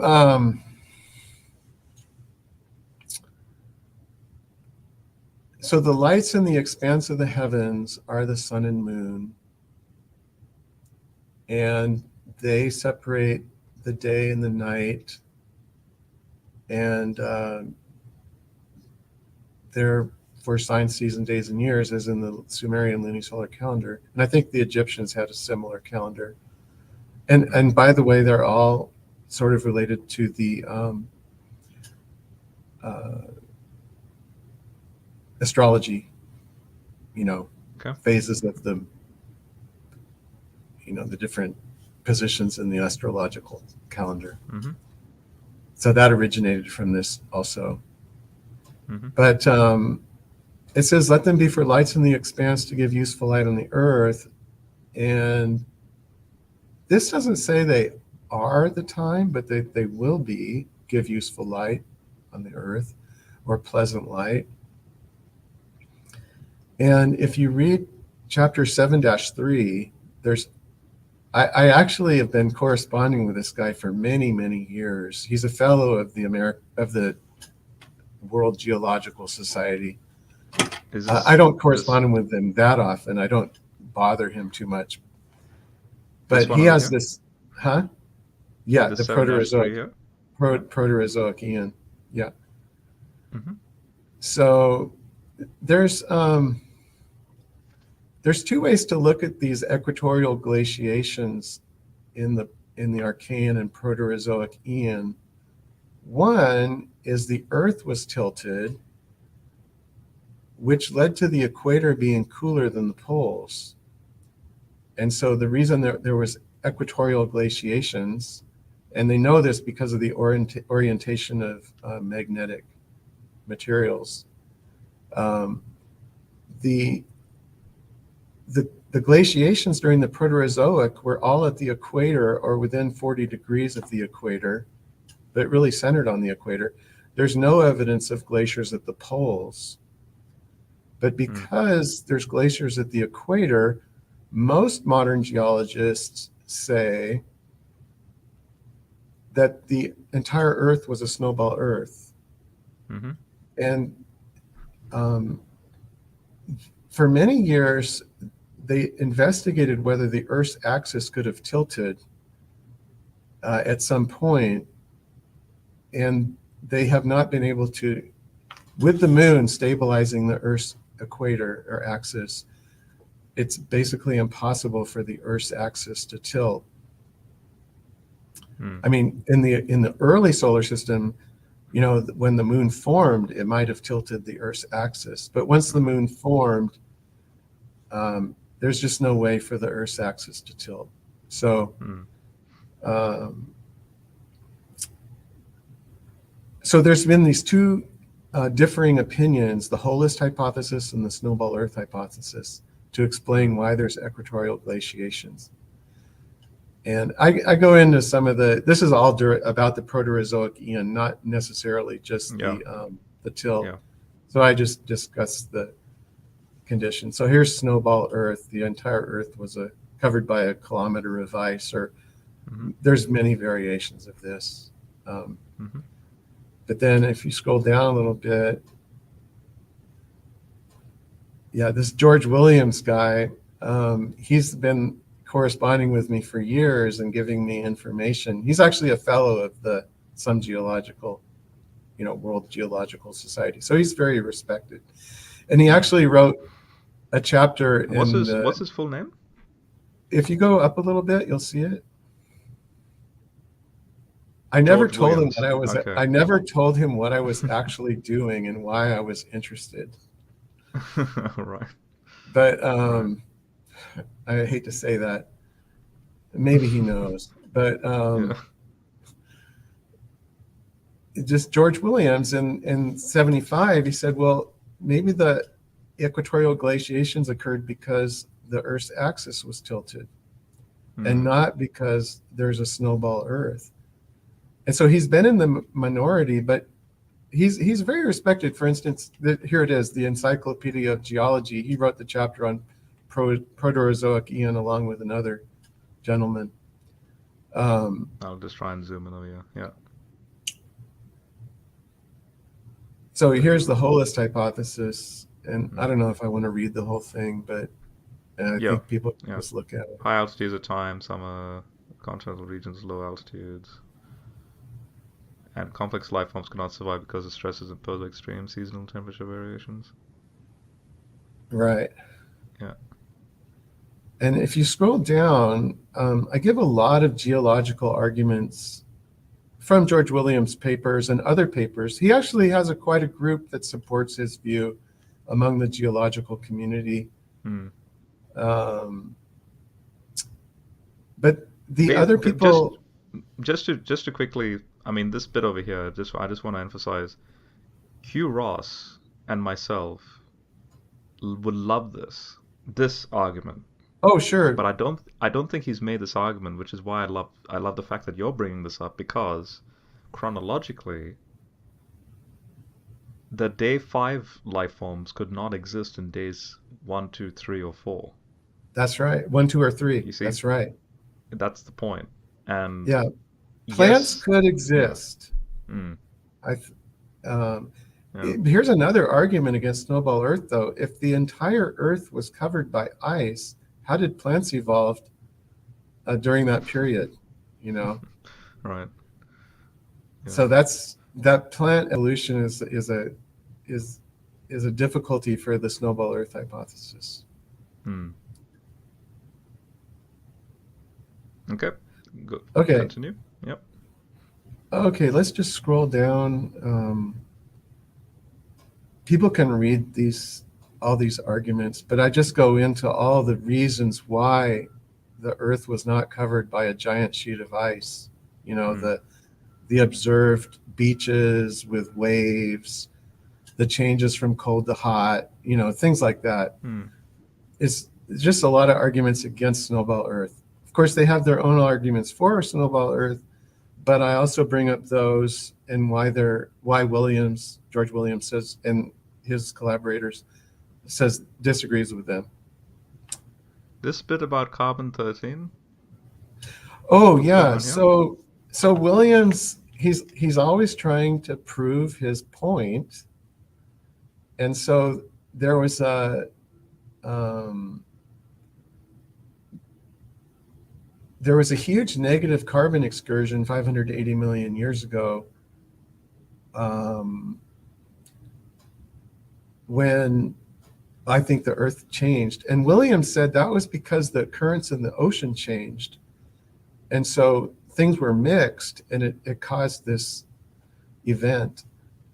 So, if the Earth's axis tilted and changed, it would have changed um, the ocean circulation patterns. Mm, So he argues that the change is indicated by this negative carbon excursion. Now, he doesn't agree with me that the tilt was quick. I think it only took within 5 million years, because the last equatorial glaciation was like, I think 580 million years ago, and the first polar glaciation was 575 million years ago. yeah. So So, but he that's doesn't what you're agree with getting that at at over there, all. and I right. actually asked him to edit this, and I think I even put the excursus part in it. Okay. I can't remember, but That's the okay. oh yeah. And So so this is here's a all the summarization, I arguments. think, right? This is Yeah, this is your summarization of it. Yeah. yeah. So can you scroll up just a little bit? I want to see what yellow and purple mean. You mean, do I scroll down or scroll up? Oh, oh. I think when I say up, you think down. Yeah. But where it says table 7-1, Yes. the So green the colored arrows supports snowball Earth. Yellow color is neutral. Purple supports holist hypothesis. right. So there's one argument for snowball Earth: the positions of evaporites and microbial mats in the Proterozoic are the same as today. But Williams argues that those could have also been in their positions in a tilted Earth. Mm, The yellow's neutral. I mean, equatorial glaciations could indicate snowball Earth or could indicate snowball mm, or holist, tilted Earth hypothesis. And then the purple are all arguments for the tilted Earth. So mm, there's the tilted Earth explains the faint young sun paradox, that there was water in the early Archean. Um, mm, there's no evidence that the carbon dioxide levels were high enough to pull the Earth out of snowball Earth. The main argument for one of the main arguments for snowball Earth is geologic formations in Namibia, but Williams shows that there was no sea level change in the Namibian formations. It was all due to tectonic uplift. That's what mm, caused the change. And there's some papers listed in the chapter on that topic. There's evidence of glaciers flowing into the sea, which wouldn't take place in a snowball Earth. There's evidence of Right. tidal rhythmites, evidence of sand wedges, which indicates temperature changes. No evidence of glaciers near poles. There's no, I mean, maybe there wasn't continents, but there is no evidence of glaciers near the poles in the Proterozoic or the Mm-hmm. Archean. There's no evidence of interruption of life. And for instance, we talked about plant life evolving during that period. Mm. Large temperature changes.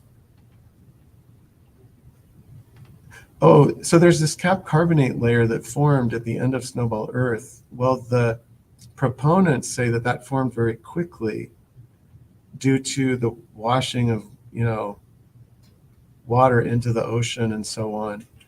But there's Mm. polarity reversals in the cap carbonate between one layer and the next, which indicates, like 100,000 years between the layers. Mm. Um, there's evidence of rock striations, due to glaciers moving over them. Mm.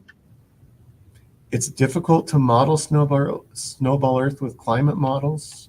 And it's difficult to get a slush ball Earth scenario, which is one alternative to snowball Earth in a Mm. model. There's the Shurham negative carbon excursion, which I already talked about. And then all glaciers have been polar since 571. So yeah, there's a lot of arguments for the tilted Earth from the Right. geologic data. One So reason then, mm-hmm. one reason the proponents of snowball Earth don't like the whole list hypothesis or the tilted Earth hypothesis, is that it's impossible to find a natural reason that the Earth changed its tilt. Mm. And this is where we're going with this, ultimately. Um, Yeah, so so, are you go saying that ahead. are you saying that God is coming out of the blue and Yeah, it would be very easy for God, as in this picture, to tilt the Earth up. I mean, no? be But is nothing. there a natural explanation? Do you think No, that there's God? not. They have No. looked at many, many astronomical, not many, many, probably 5 different astronomical scenarios that would change the tilt of the Earth, and they can't Hmm. find one. Okay. Because yeah, I'm finding that very interesting. I mean, everything here you're laying out, like Egyptian cosmology, and also the variations here with the calendars, and all of this can only be done if the Earth is tilted. Otherwise, you can't. I mean, I'm talking here more generically, like culturally speaking. The slides you're showing just a moment ago, life wouldn't exist if it wasn't tilted like this. Um, Yeah, but the interesting thing is the early life wouldn't have evolved if the Earth wasn't and tilted e- closer to the e- sun. Or is that what you're saying? exactly. Yeah, Yeah, right. I'm saying it's both. I'm saying culturally, the orientation of the tilt results in the calendars as to why the text says, so that it can be signs for Oh, right. days, Yes, seasons, that's years. right. There wouldn't That's why you be. have the astrological. Yeah, yeah. Yeah. Sorry, I wasn't listening very well. Oh no, no, that's okay. All I'm saying is this is a very important combination of um, you have from this to that. Exactly right, and it's interesting that the text makes that point. Um, yeah. Now, Sure. now I'm. Yeah. It emphasizes the value of the tilt, that there's now day and night and Hmm. seasons. Yep. Um,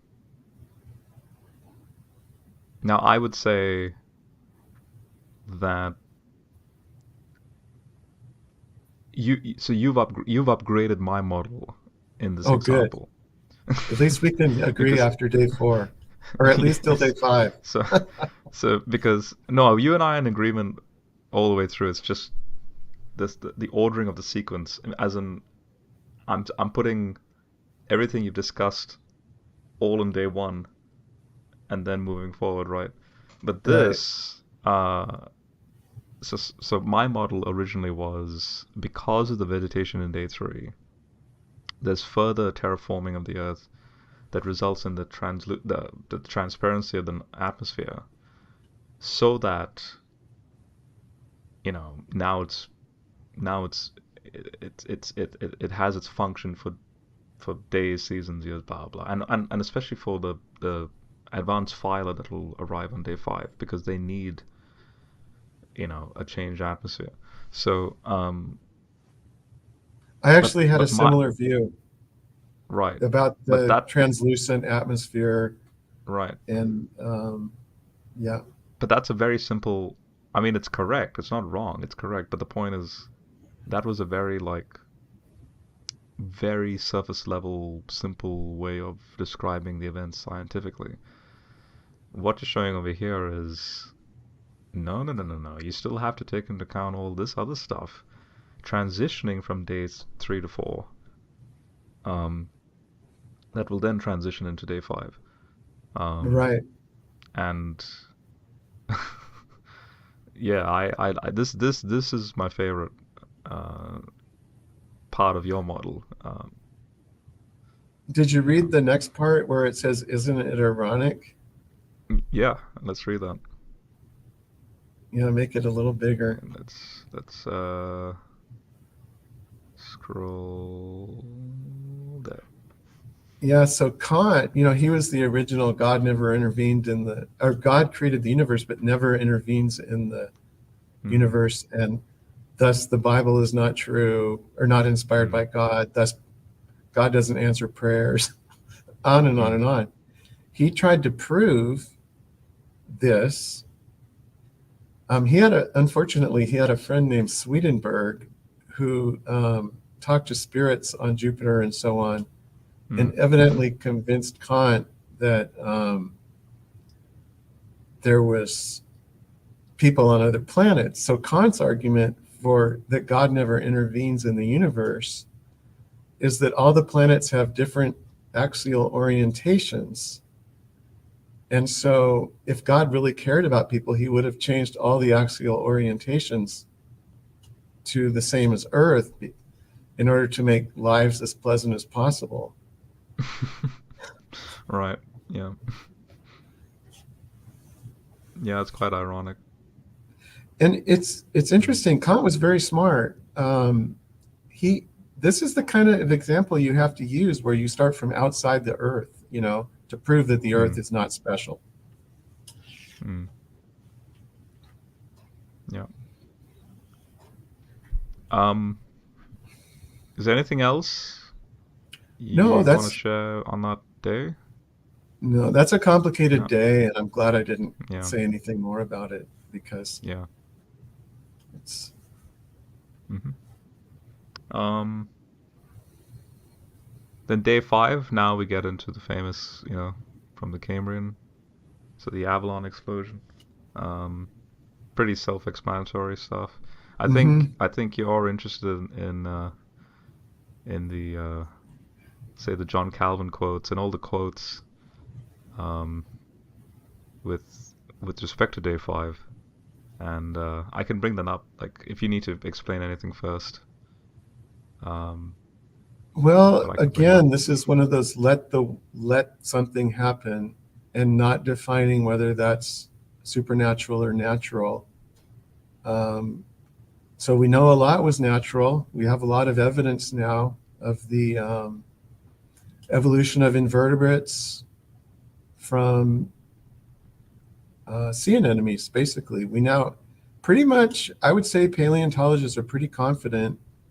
This has been a big issue of controversy in the last 20 years. But I would say, especially the field paleontologists who work with fossils, they're pretty confident that animal life began in the Avalon explosion with the development of sponges by Hmm. 560 MA, and then gradually invertebrate animals increased in complexity by the by the early Cambrian. Mm. So maybe God was involved in some way, but Maybe not. Maybe it was all Mm-hmm. evolution. Mm-hmm. Yep. I'm just setting up the the stuff right now, which I'll show in a moment. Okay. Here is. I'll start with the Talmud. So the Talmud, here's verse 20. This is ancient rabbinic commentary where they're like, cattle were created out of dry ground. And then they go into the typical Jewish, like, how do we cook this? And why do we cook what? And all that stuff. Then there's a second. So after category one, then there's a second category where it's like, there's this particular rabbi that comes out and says, observe in proof of the last fact that fowls have scales on their legs similar to those of fish. So then another rabbi after that is like, oh, by the way, in the first account where you see here, it says, um, fish were created out of water. They are therefore allowed for food without any sign. Fowls were created out of marshy ground, water and earth. They may therefore be used for food by one sign. Then this person goes, oh, see, fowls have scales on their legs similar to those of fish. And then there's a third option. So the question was asked, among others. In one place it is said, let the waters bring forth abundantly the moving creature that has life and fowl. See, the waters bring forth and fowl. And in another it is said, out of the ground the Lord formed every beast of the field and fowl. So how can these passages be reconciled? It was replied they were created out of marshy ground. So it's like a mix of the two. Now, Oh, okay. That was logical. because they're trying to combine Genesis 1 and Genesis 2, because Genesis 2 has out of the arets the fowls made. Oh, right. So the rabbis are trying to reconcile Genesis 1 and 2. Well, it's good to Here's see the they were trying. Yeah, but it's interesting that by admission, when you look at the commentary, the text is saying the fowl comes from the waters. Right. That's Yeah. where I'm coming from. Oh, Yeah. yeah. They weren't just trying, they were doing pretty well. Yeah. Yeah. Yeah. Now this is Basil. This is church father where in yellow, so he quotes the passage. So let the waters, it is said, bring forth the creature and fowl. And there's the question he asks, why do the waters give birth to birds? So he conjectures that maybe just as the birds swim in the air, because they, believe it or not, they had a sophisticated form of fluid mechanics. They considered air as a form of fluid. Uh-huh. So just as fish have wings that flap in the water, so birds have or fins that flap in the air. No, this is So really this good. I did not realize this. I had never seen this before. Um, I didn't realize the precedence for, um, this is in the 300s AD. yeah. Basil's saying this, and then he's like, so once he conjectures this argument, then he's like, well, since they're both endowed with the property of swimming, that means they must have a common derivation, and they must be of one family. That's And so very then, interesting. yeah, and then Philip Schaff brings up a French theologian in the 1600s. So if anyone here knows French, because apparently in this French comment he mentions the same argument in the 1600s. And then Philip Schaff in the 1800s makes this point down here because he's living at the time of Haeckel. So the theory of evolution is, as is well known, that birds are about reptiles and reptiles from fish. Check out the monophyletic pedigree in Haeckel's History of Creation. Um, Now, let's see John Calvin. So Calvin says this.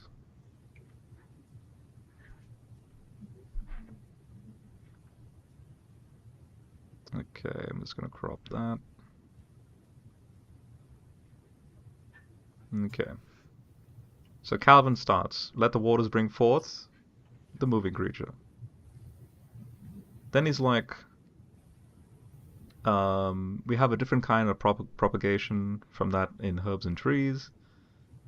For there, the power of fructifying is in the plants, and that of germinating is in the seed. But here, generation takes place. And then he's like, check this out. It seems, however, but little consonant with reason that he declares birds to have proceeded from the waters, and therefore this is seized upon by captious men as an occasion of calumny, meaning they make a mockery of this. Like, how could you believe birds come from waters? Because don't the birds fly up there in the sky? But although there should be appear no other reason but that it so pleased God, why would it not be becoming in us to acquiesce in his judgment? Why should it not be lawful for him who created the world out of nothing to bring forth the birds out of water? And what great absurdity, I pray, has the origin of birds from the water than that of light from darkness? Therefore let those who so arrogantly assail their Creator look for the judge who shall reduce them to nothing. So, you know what's interesting?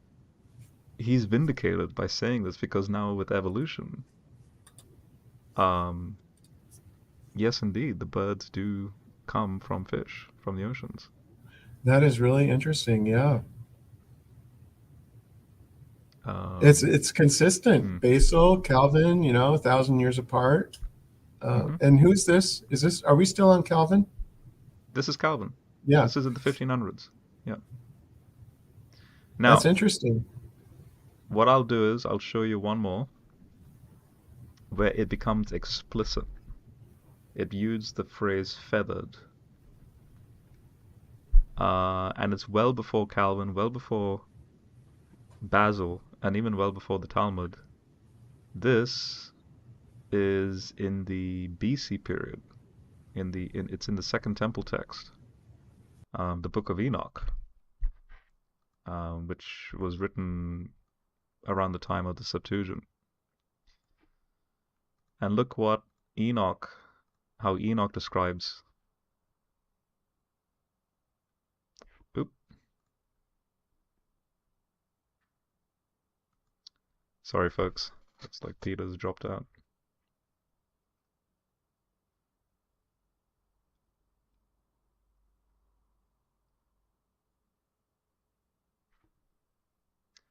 Does anyone have any comments or questions while I wait for Peter to come back?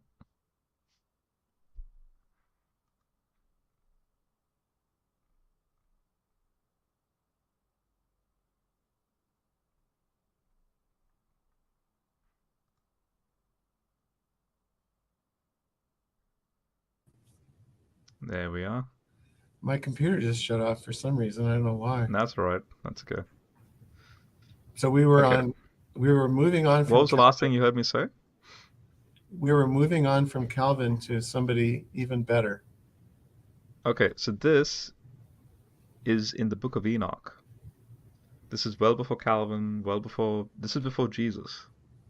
So this is around the time when the Septuagint was written. Enoch is a Second Temple text that think of it as a paraphrase of the Old Testament that appears in fanciful literature like Enoch. Um, anyway, but the point is, these are Jews in the BC period that saw the fifth day like this. So on the fifth day, they're speaking on behalf of God. So God commanded the sea to engender fishes and feathered birds of many different kinds, and every kind of reptile that creeps on the earth. Um, so here's where you have specifically feathered birds derived Right. from the sea that engenders this. And I don't know if you know, but the word for birds in verse 20 does not include feathers, but Mm-hmm. it does in verse 20, or it's 19, the first verse in day 5 Is does not include is feathers. So I think no, that's insects. yes, but this is not But this is the this is second not one. Yeah. Well, this is no, this is not the Genesis text. This is a Jewish paraphrase of the Genesis text Oh, before sure. Jesus.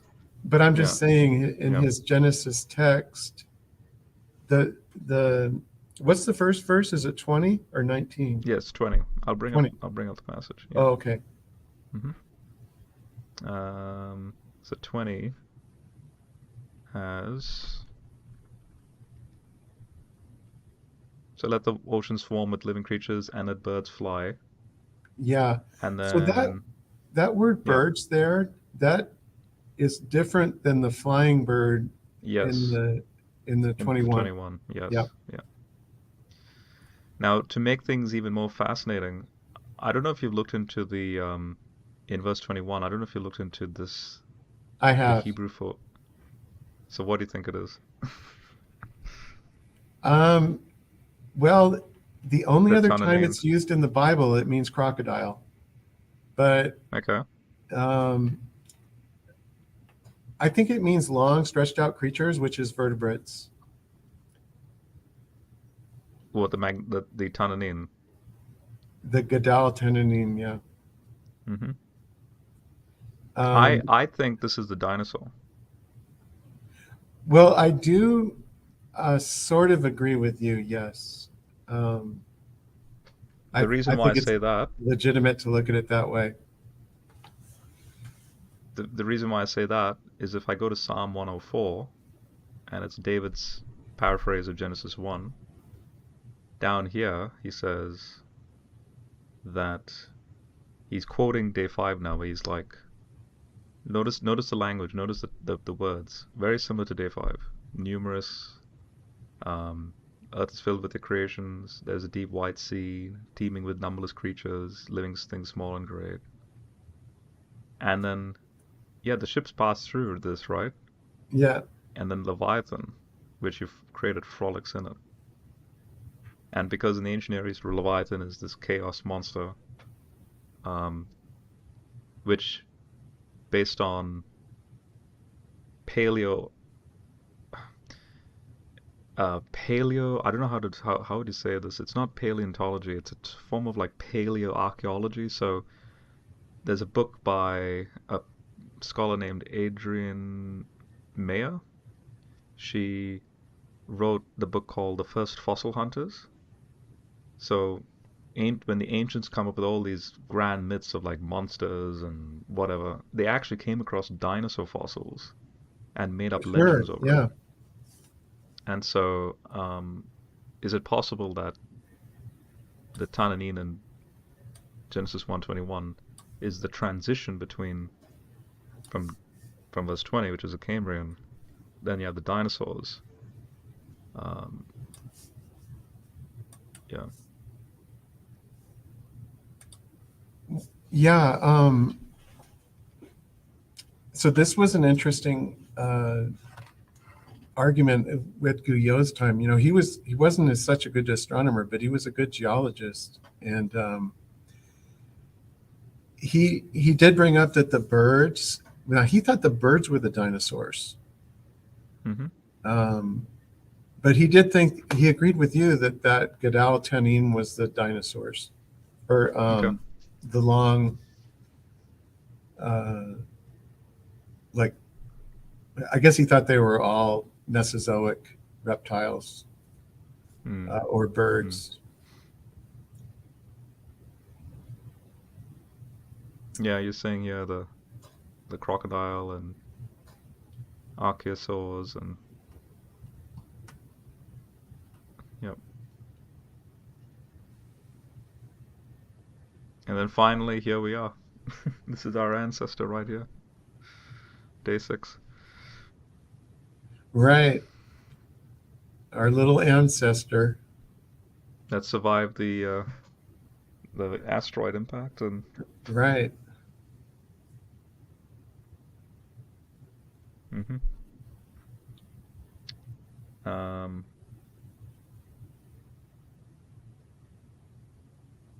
and then the age of mammals. Now, you are putting Adam and Eve and the flood very recent. You're putting them in the last 10,000 years, aren't you? Yeah, I think Adam and Eve were created 5,700 years ago in Right. southern Okay. Mesopotamia. Right. So the Yeah, Persian Gulf area, which is down here, this, which is yeah. where I put Eden here as well. Yeah. Oh, you do too, at about the same Yes. time? Yeah. I'll share with you a graphic I have. Okay. The time is different now. So I'm Oh, saying Genesis Genesis 1 is humans from say 200,000 years ago until their migration into the Persian Gulf about 70,000 years ago. Genesis oh, 2 okay. then is describing events from 70,000 years ago till the flood that took place about 12,000 years ago. So the Younger Dryas event, Oh, I right. think, is happening. That's the flood. Then from 10,000 years ago, there's evidence for agriculture and sheep domestication and wine, the winery which Noah does from Hmm. 10,000 years ago, roughly forward. So therefore, Adam and Eve have to be anywhere between, say, 15,000 years and 70,000 years in the Persian Gulf region area. Um, but yeah, I agree with you. That's Eden. I put Eden over here, and I put the landing of Noah's Ark. Oh, yeah, I got to see Uh, this one. yeah, see, for example, the this this thing you talk about here, like this is all within after Noah's flood is what I would put. I would put Noah's flood just before all this. Um, now the where do you put Noah's flood? Somewhere around here. You put him. Oh, it's up Let's see. above. I have several sections on Noah's flood. Um, This one here. Just looking for the. I remember seeing like a map you had. Ah, yes. Is this it? that's the watershed for Mesopotamia. So I was trying to figure out how much water could flow into Mesopotamia. Um, Did you take this out of a 2015 study? This map right here. I don't know. I This stole it from graphic. somewhere. It was peer reviewed, standard, hydrologic or geologic Yes. paper. The geomorphological and hydrological changes. It's a Yeah, 2015 study. maybe we use the same one. Yes. Yes. So that's the study I found fast. Exactly. All these arrows. Uh, okay. Okay. Let me bring up. Let me bring up my graphic. Um, um,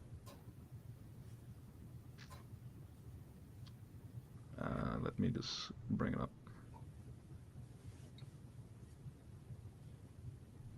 I'll pass this by you. Okay. Here's the first graphic.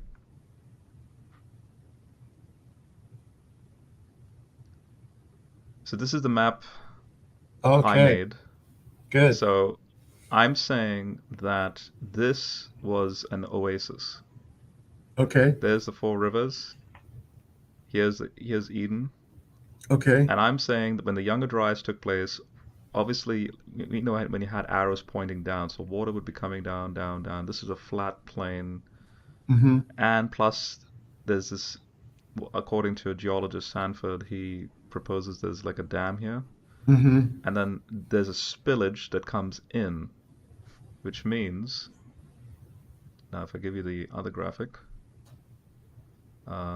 Oh, um, okay, I see. okay, here's the graphic here. Well, actually, let me give you this graphic here. Oh, cool. So I'm saying that Noah's Ark lands somewhere around here because if Eden is over here, I'm saying everything that transpires from Genesis 6 all the way to 8 is all within that Persian Gulf region. Yeah, I think Because so too. even the ancient Near Eastern texts speak about all the happenings like Cain making another place and the genealogy Adam to Noah, like they're all localized still here. Mm-hmm. And if the ark, if they're all here, that means as the water's coming in, obviously it's going to push this coracle reed boat.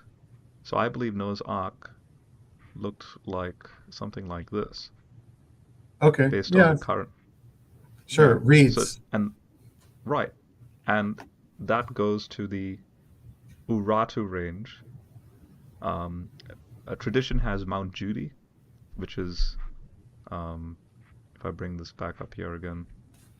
So if Ararat's up here, Mount Judy is located somewhere around here, and therefore, on and I have here's another graphic I have of the ages with respect to the agricultural. So like there's the Persian Gulf down here, and how interesting as Noah's Ark lands up here in the Ararat range, um, agriculture starts in this region over here. Um, now let me bring up an edit I made on um, the satellite imagery of the two of the changes. So you may have seen this in one of the That's a studies. nice image. The topography. So this is not saying this is where the water is. This is saying, you know, compared to the height around here, this is pretty low lying. Where did you And get this image? from the paper title, The Cenozoic Oh, okay. Epeirogeny of the Arabian Peninsula from Drainage Modeling, it's a 2014 paper. Oh, and so they Um, said the flood was here, or no, no, the no. This the. is I'm just looking at precipitation. I'll show you the Oh, this is actually. precipitation. Oh, I see. Yes, it's from. Let me show you the PowerPoint I made. So I made this PowerPoint going through prior studies that showed that the Persian Gulf took thousands of years to slowly form, like for the water to come in. Sure. And that's 96 paper shoreline reconstructions of the Persian Gulf since the last glacial maximum.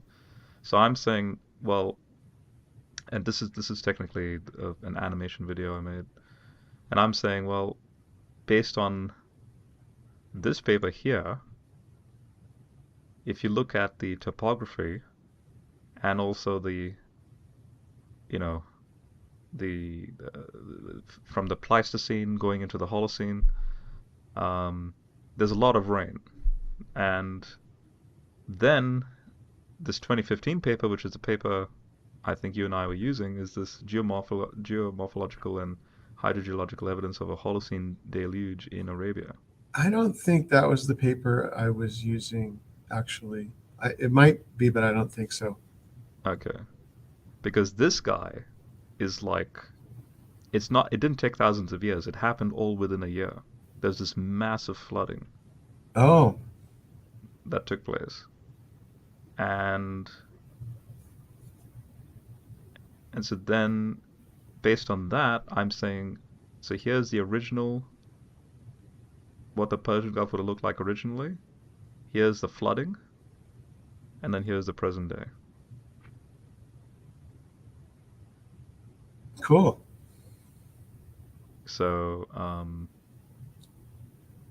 yeah, that's in a nutshell. That's my. I mean, I go into what about you know Oh, the how birds. far could Noah see and Yeah. the deck height and you know and these are this is all tradition that speaks about Mount Judy as the landing of the ark. Um, I go into all the specific creatures that would have been on the ark, and I'm suggesting based on the location itself, I'm using Job and his list of creatures mentioned in Job as a Oh, litmus test to figure out what species would have been on the ark, and it's only these specific species. yeah, this is interesting because I have almost the same species on my ark. Yeah, it's he's a farmer, so it's only farm animals on the ark. Um, Well, I just had Mesopotamian animals on my ark. right, right. But anyway, the ark would be plenty big Yeah. to hold them at Yes, typical barn that reed dimensions. boat would have done it. Yeah. Yeah. Obviously, I'm saying there's no dinosaurs on the ark. Right. And yeah, I go into some evolution stuff, and and I think you like this. When Peter says that when he brought the flood on the world of ungodly people, and the world at that time was deluged with water, according to the Theological Dictionary in the New Testament, cosmos has four different definitions. What qualifies cosmos in 2 Peter 3 is this Greek word tote, and then the Greek scholars are like, so what this can mean is when you have tote cosmos, it doesn't mean the whole earth is deluged with Hmm. water. It means the world of men. So you could literally translate this as it is also used of the race at the time of the flood. So you could translate this as humanity as it then was flooded. Interesting. So therefore you can't then say that Peter's thinking of a global flood. Peter's only talking about humanity. So when you let me just bring up the Peter text here. So when Peter juxtaposes the flood with another judgment, Sodom and Gomorrah, so when he says the flood on the world of ungodly people, and then he equates this with Sodom and Gomorrah, we know Sodom and Gomorrah are local. Yes, They that's were right. locally judged. So the flood was a local judgment. So yeah,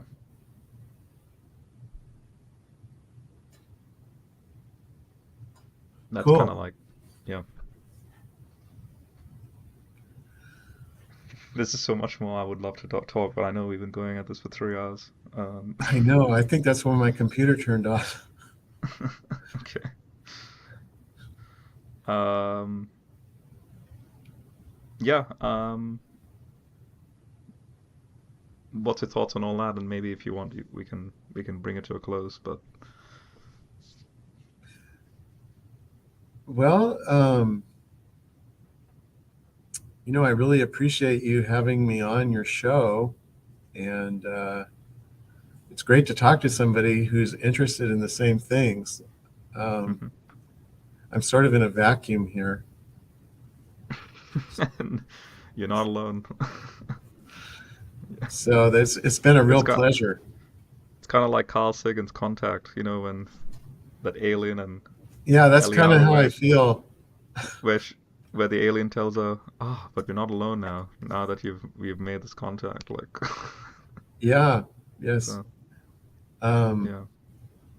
yeah, I really appreciate it. It's been fun. I'll email you the my PowerPoint slides and all that Okay. stuff that I've written up.